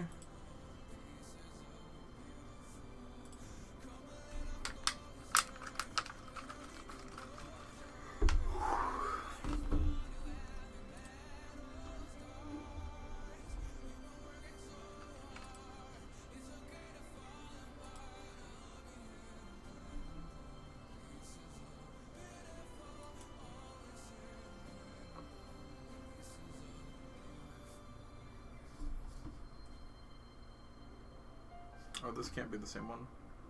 Back out. No, it definitely is. Why is it acting weird? Is it just because there hasn't been enough to get to there? That's probably it, honestly. That's fine though. So let's find a couple other places. Or let's think about a couple other places. So we know there's a general store in town, right? But this one's better. So, like, I think it's fair that we could probably do a grocery store and a general store as two different buildings. And then maybe we can do, like, an outside location. That it's not necessarily a shop, it's just an interesting location. Because this is places of interest and not just places of...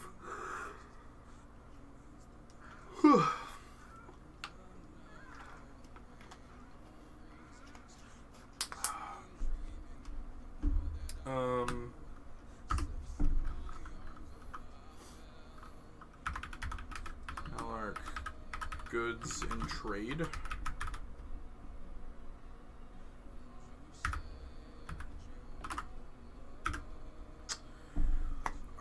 I need to think of a race for this character though, and I'm really bad about that. But it shouldn't be like there should be a higher majority of something here in the north.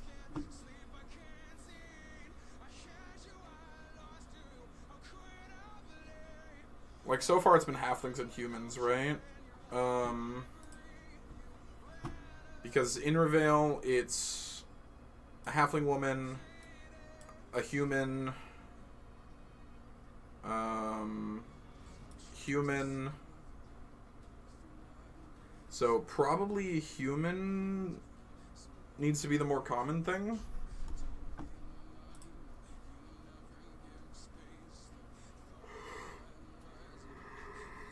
Ooh.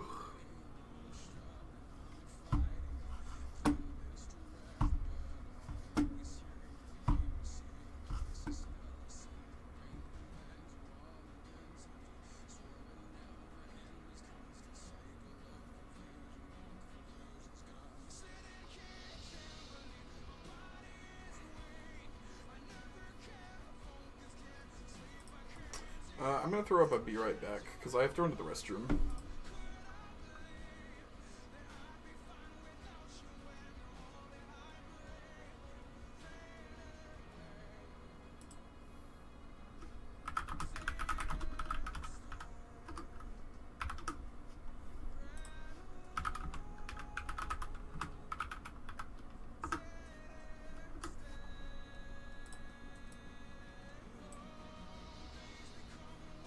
Hi, bees. Sorry, I really have to go to the bathroom. But I'll stick around now that you're here. I can just hide this real quick.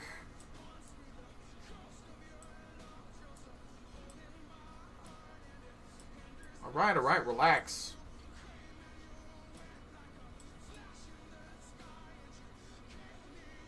We'll put it down here. No, that's totally fine. Did you look at the channel points? Because I think they're really cool. Because you can spend points to be able to make different locations or make different things. And, like, the cheapest one's just making, like, a plant or some sort of ingredient. But, like, the higher up you go, you can go to the point of making an entire location. Yeah, because I don't want it... There's also, like, each user can only do a limited number of them. I want cheap ones. Okay, but, like... What would I put in the world to make it cheap, you know? Like, I guess ingredients can be one. Maybe I can change ingredients to 1,000 and make recipes 2,500.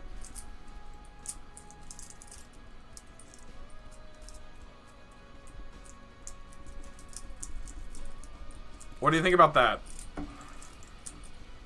Because, like, 1,000 points is not that expensive. I know for a fact there are people on my channel. Yeah, throws spells in there, too, high up. So I have a specific system for spells that I'm not going to let anyone touch but me when we get there. Which I might go into that tonight. You have 1K. Okay, I'll make one. I'll make ingredients one. No, you don't understand. That doesn't sound bad. I like recipes. All right, so I'll do that real quick. You're seeing the other side. Oh, you're not because it's not on that screen. Correct. Also, I like that my stuff is called bookmarks. Add a custom reward. Create a new recipe. Do you have an alchemical bookmarks? Yeah. Idea. Perhaps you were a chef in a past life. Come up with a recipe that I can put into the world. And we'll make this one 2,500. But I'm going to limit it to, like, 3 per user per stream. It should be there now.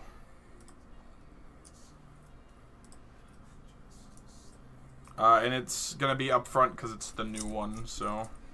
Should eventually sort... Yeah, it eventually sorts itself out. So, I gotta go. Okay, bees, bye! I'm also going to go to the bathroom, so you...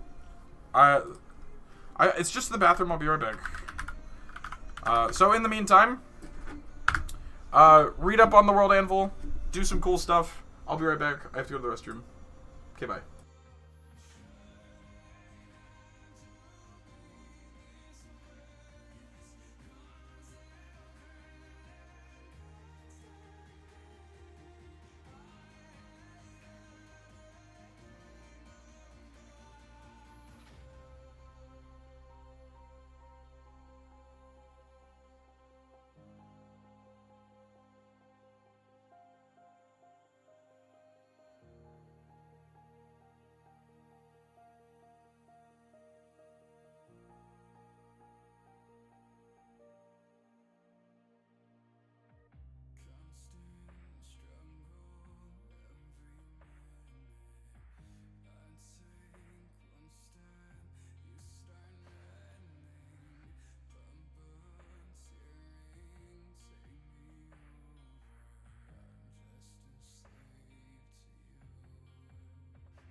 Okay, back.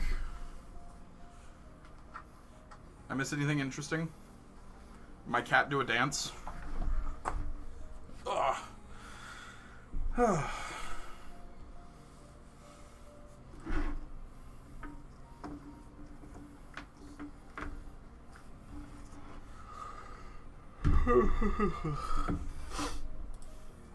gonna change the music a bit. I want something different.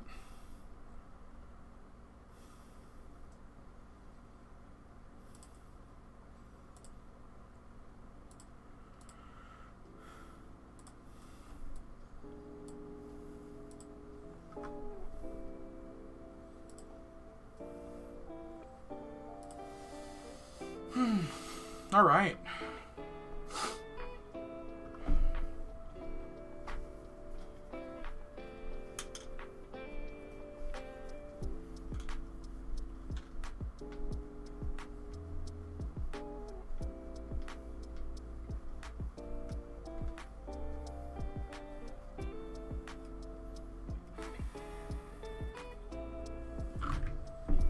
All right, so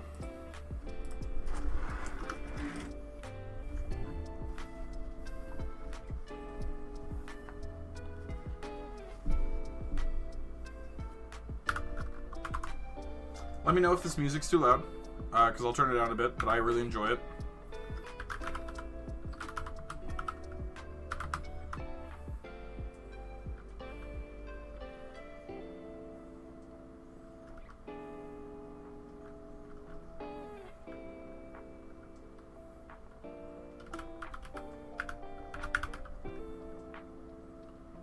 Am back, also moved to bed. Welcome back.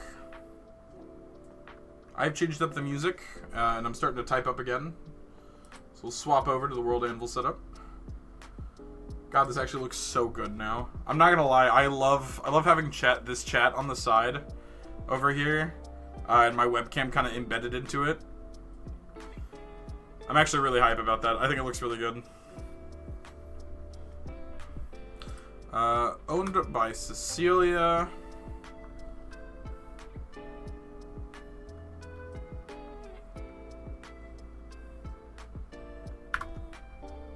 Looks super professional. I think so, right? The only thing I need to do about it is I need to figure out why the chat isn't going all the way up. And I think it's because in one of the ones that I used, it's super minimized.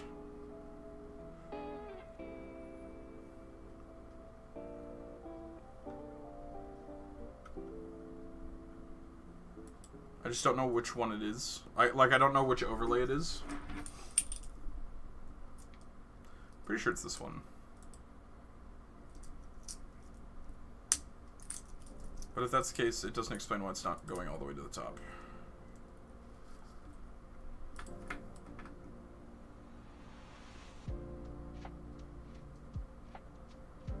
Oh, maybe it does actually. Hold on.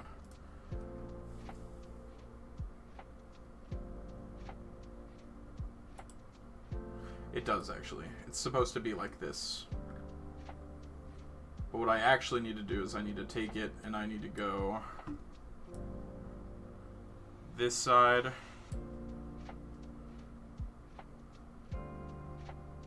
Hold on one second.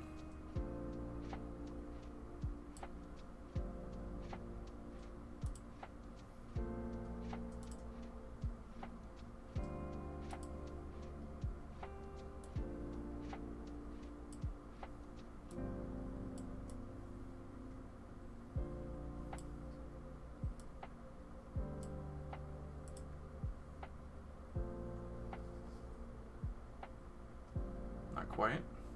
I believe in you. You'll have it figured out. Oh, I'm not worried.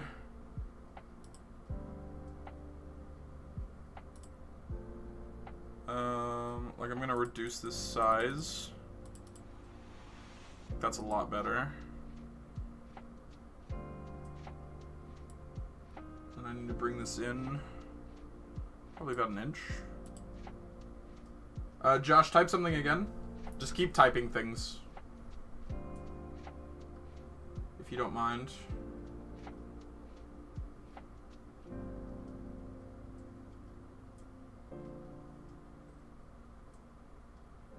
Just in a pinch more. I think it'll be good.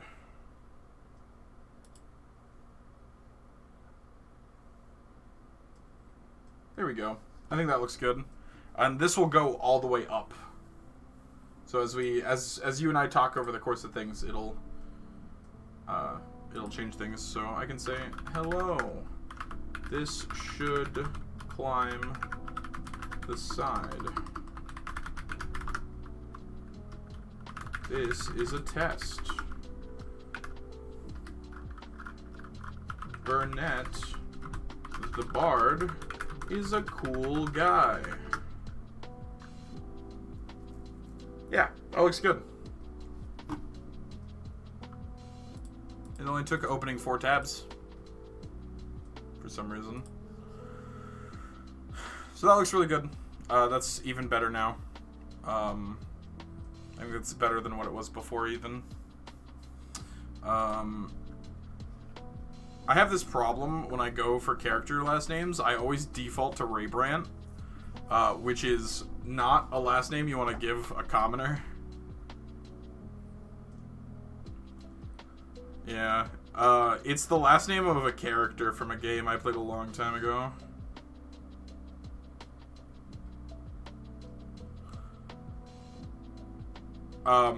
Because it was the name of a princess, and Raybrandt is just kind of like it's a noble sounding name. Hoomst. Monica Raybrandt, I believe, was her full name.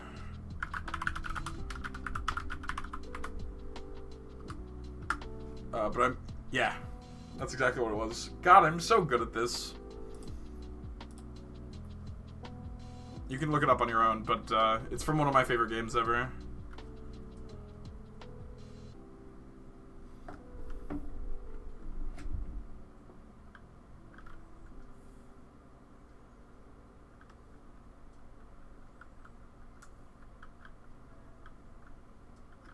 I could do Smith.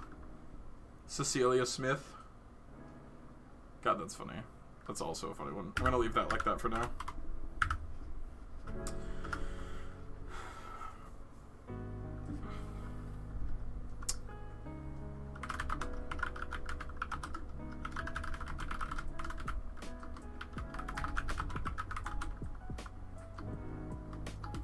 You like that name? Okay.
Oh, can you hear my typing? Sorry, I'm just kind of typing what I feel like.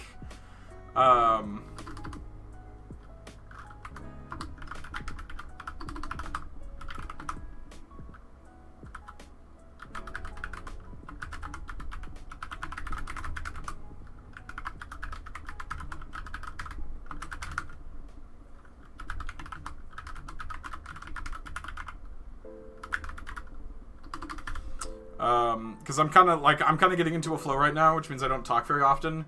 But that's why I'm glad that I have chat up, because this encourages me to, one, learn to type while talking, which is really hard for me, and two, be able to like have that pause in my focus, so I'm not just sitting here hard focus typing for like an hour, because I will make so many type errors. It kills me on the inside. Um,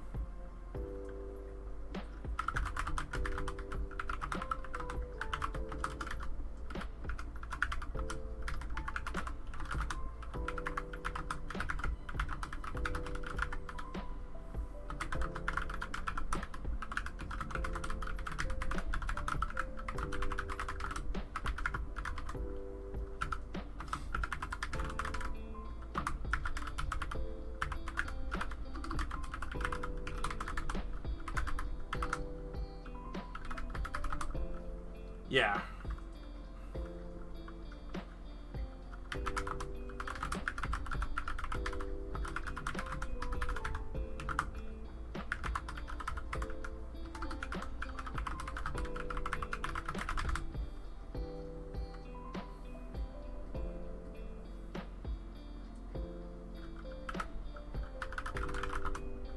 Do my best to help you and not annoy too much doing so. Honestly, just the fact that you're here talking with me is the best.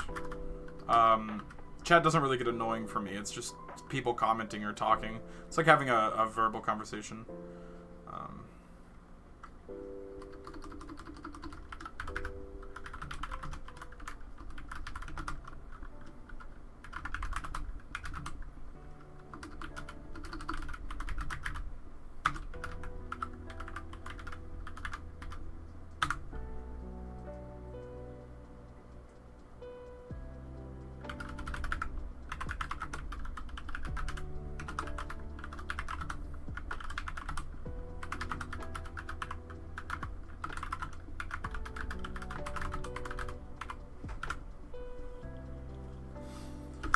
Okay, so we have 3 points of interest, but I'm not done. If it's a town of this size, I want there to be at least 5. 3 of them need to be shops. That's definitely cool to watch the wall of text get bigger and bigger as you type. It's small to read on my phone, but it's cool. Well, the nice thing is, right, is like anytime you're curious, you can go to the World Anvil link. And you can go in and read it and, like, zoom in or whatever. Like, whatever it is that I'm typing. Because all of this updates as I go. I'm telling you, man, this is gonna be big. And I'm not even talking about just the world or my stream or whatever it is. I just think the sheer idea that I'm promoting here is gonna become really big. And I'm excited for it. Shadow.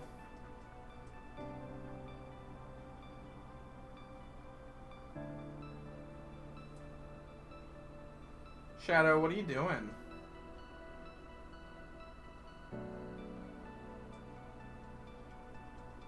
Oh, I think I'm about to have to throw a pencil at her or something. Oh, never mind, she's good. So I need 2 more locations. I've got, like... so I need a tavern. Or I need an inn, not a tavern. And Cecilia will probably not own it, but sponsor it.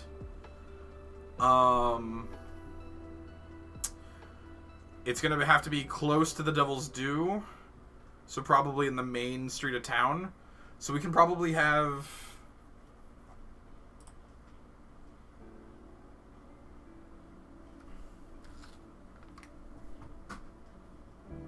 Shadow. Stop it.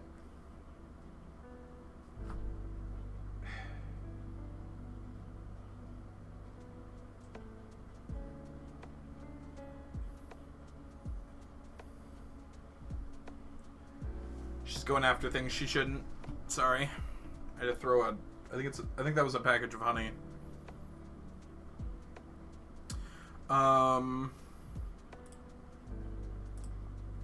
So we probably need something like a tavern. Cassandra sounds cool. Cassandra Holly is in the world already. I know you can have multiple Cassandras, but in Revale, she is... Oh, okay, you were just talking about her? Yeah. That's who I mean. Yeah. I think she's cool. There's a small quest involving her. And it's gonna basically come down to she found a cave north of the village that she's been turning into an alchemist lab, and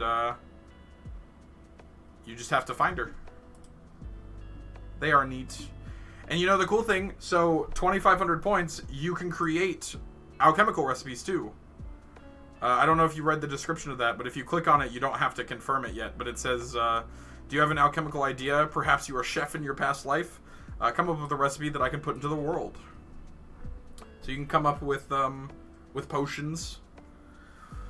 I think I'm going to pause here on Malark for tonight, because I want to get into... We were talking about it earlier, right? I want to get into a cool thing. And I'm going to call it natural law. So I'm gonna hit Google and find fun little... Yeah, see, exactly. Exactly. So, like, remember the poisons we made for Strahd? We can put those into this now.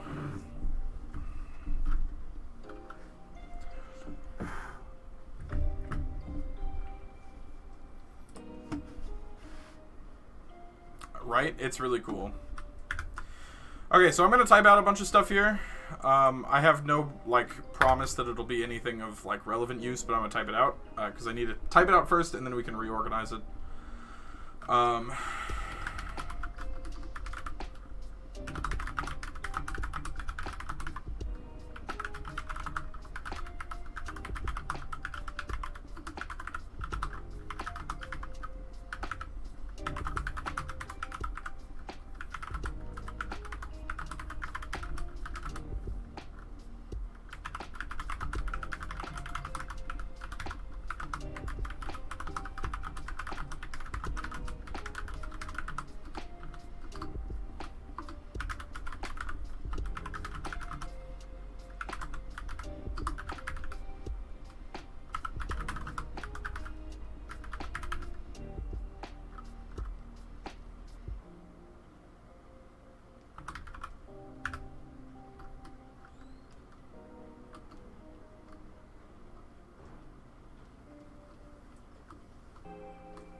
That's not what I want.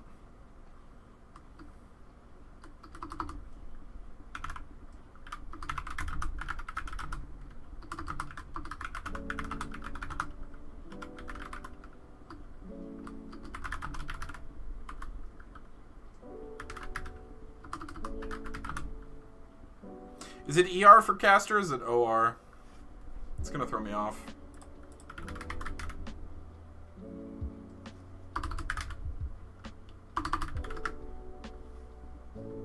ER. Got it.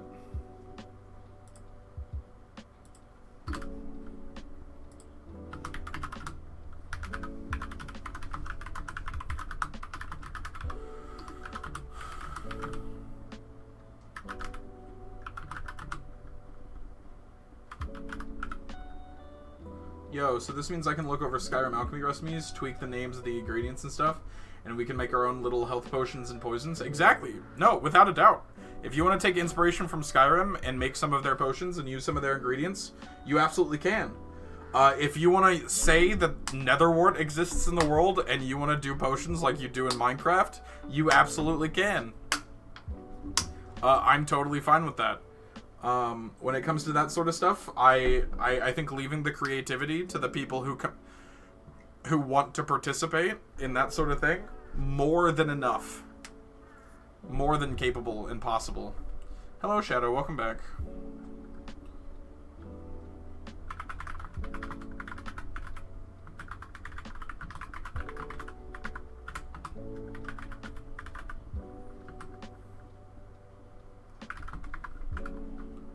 Shadow. Hey, can you lay down, please? Can you? Again with this? Alright. I'm gonna tip you where I want you. Here. Lay down. Yes, you're cute and adorable, and I love you. I need you to lay down. Okay, that's not good enough for you. Nirnroot doesn't exist, though. Too loud. Yeah, but Mandrake also exists. So, like... Hey. Hey. Would you chill, please? Would you chill? Well, you're the one not getting comfortable. What do you want? This gosh darn cat.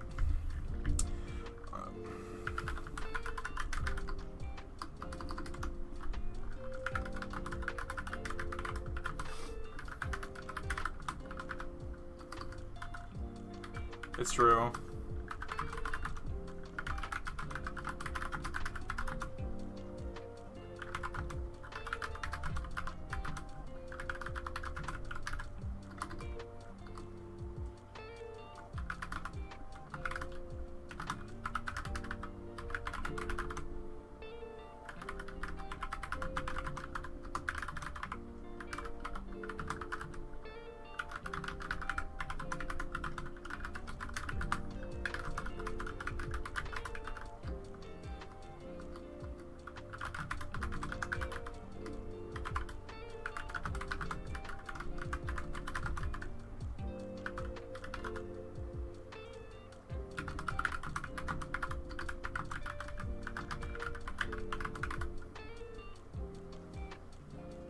None for chat. It's true.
Though, even without necessarily pulling from games, like Nightshade exists and is a poisonous plant, and maybe mixing the right amount of it with something makes a paralyzing potion. That's true. And the cool thing is, like, you don't have to limit yourself to plants either.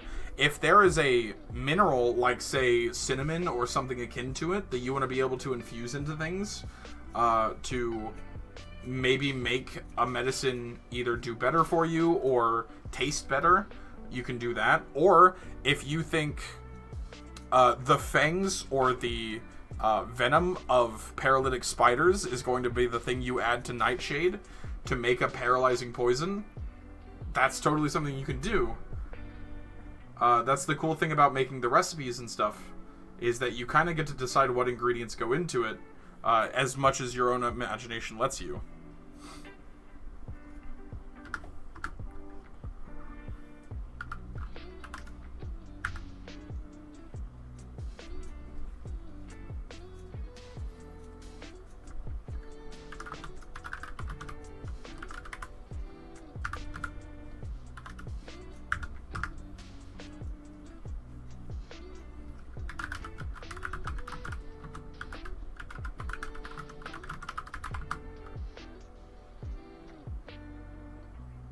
Hey, absolutely.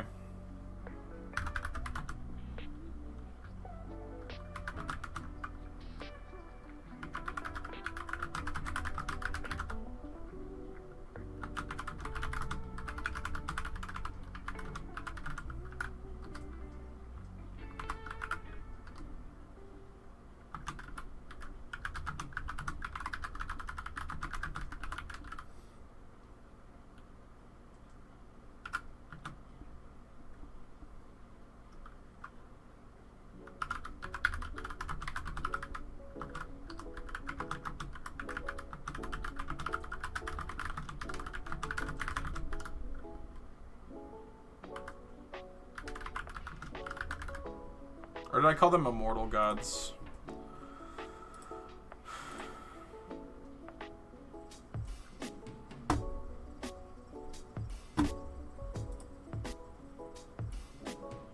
Nope, Era of the Eternal Gods. Cool.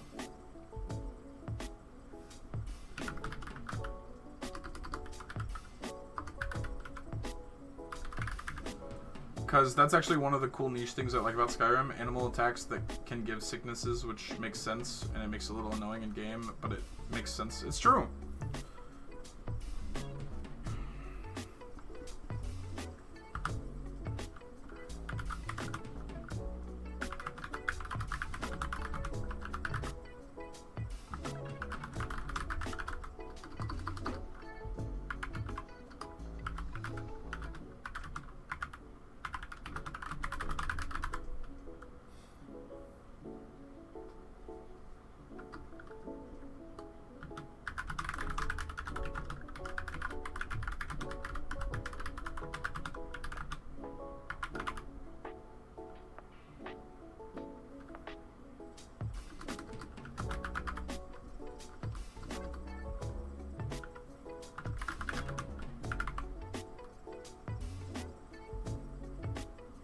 That's true.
Fargo will definitely be willing to introduce a lot of frogs, toads, and stuff into the world as well. He probably knows a bunch of poisonous ones.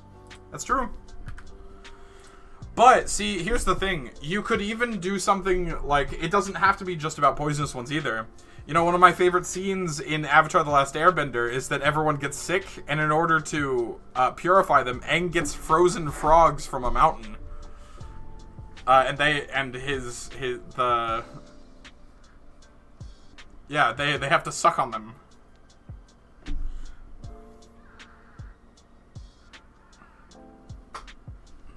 What's the best way to show this?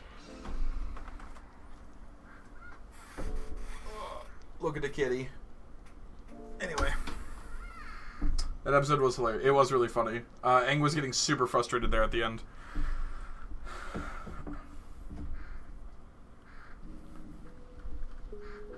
Normal magic stat, which is derived from blood or study or gods in the natural world. Utilize the mana in the body of the caster. Expend it.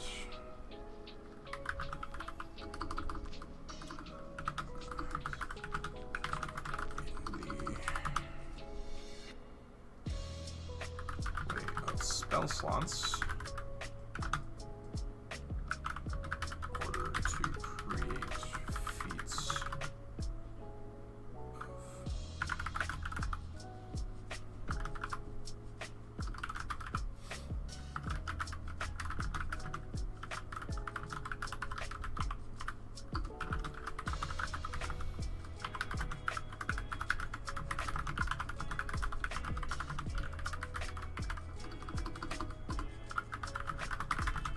I'm trying to get into the habit of anytime I do like casters or anything with an apostrophe S, rather than doing it, expanding on the word. So in this case, it does not utilize the mana within the body of the caster, rather than saying it does not utilize the mana within the caster's body.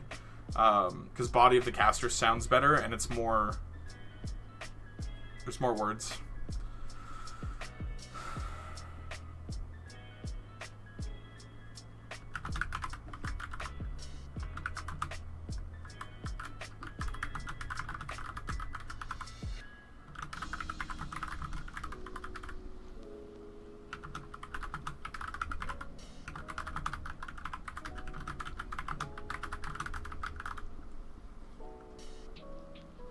Yeah, it sounds more of the time.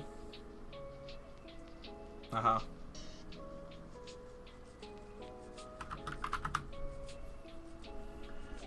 Like grammatically, like all the time period. Yeah.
Hold on, sorry.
Also, I like the gym. Oh, it's amazing the different. Sorry, I was distracted.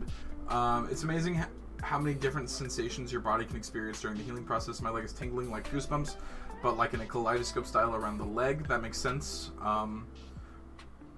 Also, I like the gentle jams you got playing. Thanks. They're by it's called Stream Beats by Harris Heller, and I love them a lot.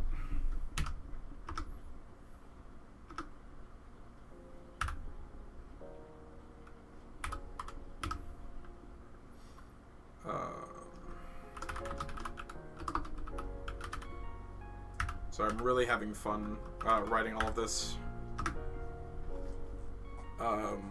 because this is what I wanted to do with TLDR, and it's actually really cool. Like the thought behind it is really interesting.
Like, so basically the idea, right, is that there are 3 components.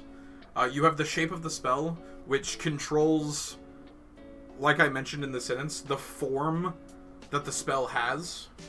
So you can gather it together in your hand and throw it at something, and so it has the shape of a projectile. Or if you want to construct something around yourself, it can have the shape of self to be able to construct that spell. But then on top of that, your components are what the spell does. So like, if you're throwing a projectile, it doesn't make sense for it not to be something of a damage type or a debuff. So one of the components, an offensive component, is like a fireball. If you're going to conjure up a fireball in your hand, that's using the fire component in order to construct flames into a projectile. So it's the nature of things. Or like if you're targeting yourself, you can cast it, you can do healing or you can do protection, and it will only focus around you or only develop around you. But the modifier is the cool thing. The modifier is what distinguishes the nature of the component. So, like a modifier for an attack spell would be, or a full sorcery for an attack spell would be the projectile shape, the fire component, and the damage modifier. And basically what that means is that you're casting a firebolt, but a more powerful one, because it's built on sorcery. Right. And so it's a cool concept. And then you have but then you can get into, if you find the shapes for it, you can get into some crazy things. So like there is a means of creating a spell with multiple shapes. So like you can have a projectile spell or a projectile shape and then stack on an inlay for the chaining shape, and then put your fire and damage, and if you launch it at a target, it will chain fire damage off of the initial target. Or there's some just really cool unique shapes. So like the rune shape is one that exists. It's a wiggly projectile or a fuzzy projectile. No, it's a chaining one. So it hits you and it bursts off and hits something else. But like there's the rune shape. So you could stack projectile and rune so that whatever it hits, it places a rune there. So the next thing that comes across it explodes and does damage. But there's some like really cool stuff. Like there's a zone spell, and you can set modifiers. I like runes, they're fun to build around. It's true, but with sorceries you can construct runes that do crazy shit. But so like there's a zone shape that you can do that with a AoE modifier or a range modifier, you can increase how big the zone gets. And so you could do projectile zone fire damage, and you can throw it and it will be a fireball. And I think it's a cool system. I think it is very unique. And I totally ripped it from something. I'm making small augments and adjustments here and there. But I did absolutely rip it off of like an old Minecraft mod. Yeah, right? And the cool thing is that you don't get to start with these. This isn't something you just possess, right? These are things you come across in the world, so there's a set number of them, and they're gonna be in set locations.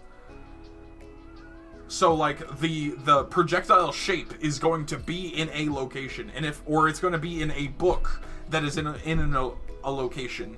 And if you find that book, you can take the time to study the shape or study a component type or anything, and it will allow you to make the inlays. No, because where's the fun in that? It's the exploration that makes it worth it. What do you mean no? That's how it works.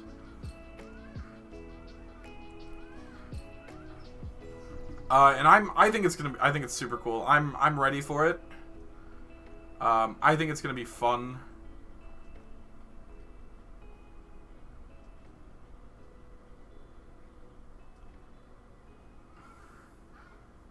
I'm agreeing. You don't start with. Oh yeah. Exactly. You don't start with it. But you know, in order to like let you try and start with it, there is a feat you can take, and we talked about this. Called Sorcery Initiate, that will give you one shape, one component, and one modifier in order to have a basis for how it functions. And so, like, if you can find a sorcerer who's willing to teach you the inlays that he's learned, then that's like that's worth something. Like, in this world, if you find a sorcerer who is willing to teach you the inlays that he has learned for his spells, even just one, that's proof that they are asking you to do something that is vital for them. And I think that's really cool.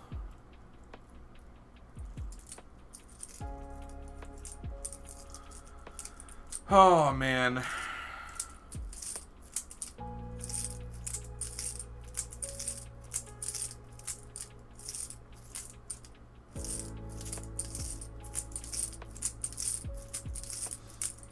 Yo, that makes actually finding a teacher in the game... Exactly! Ah, dude, it does. It's so cool. Oh, and the best part, right? You do not have to be a mage or a wizard or a cleric or a druid. You don't have to be any of these things to learn sorceries. Like I did in Crit 2 when Bo the monk learned from her teacher all the ways to be a monk. Right.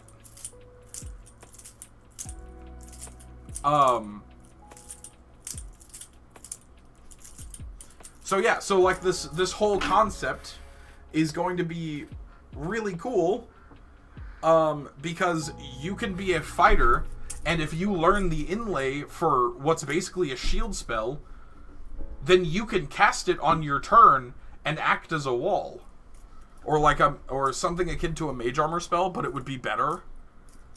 So like there would be a reinforce component.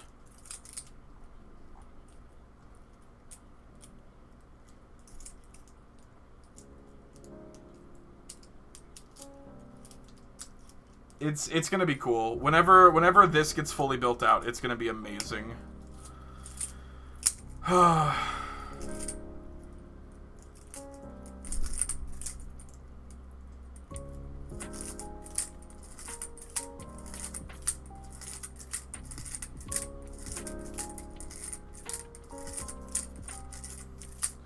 I love that? It makes Magic so much cooler than just, yeah, I read this book and until I could do a thing. Exactly.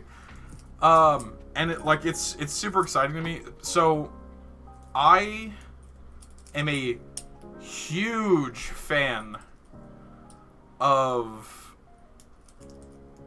magic circles. Like the idea of laying like complex magic circles on top of each other to cast a different spell is by far the coolest thing to me.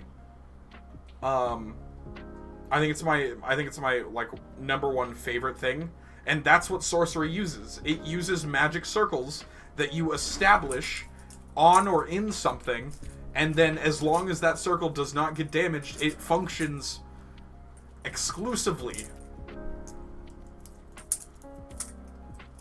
And I think it's a really cool system. I think it is. I think a magic system like this, which is like it makes sense. I think it's really cool. I think it's very fascinating. And I'm really excited for it.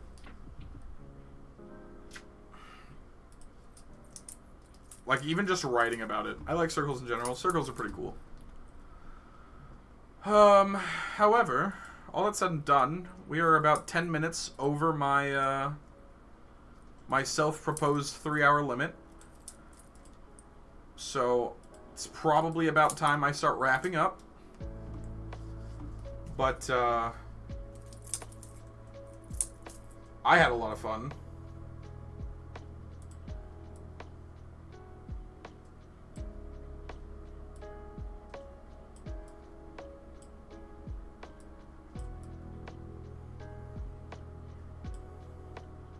Yeah, she get some sleep. Yeah, probably.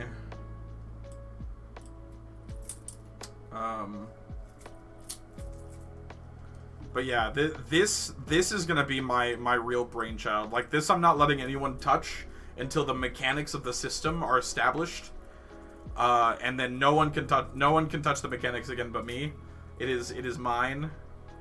I'm not letting anyone touch it. It's mine. It's mine. This magic system, it's heckin' mine. So, but anywho, yeah. So Josh, thanks for sticking around. Bees, I know you're not gonna read this. Thanks for stopping by. But thanks everyone so much for watching. I'll catch you next time. Bye.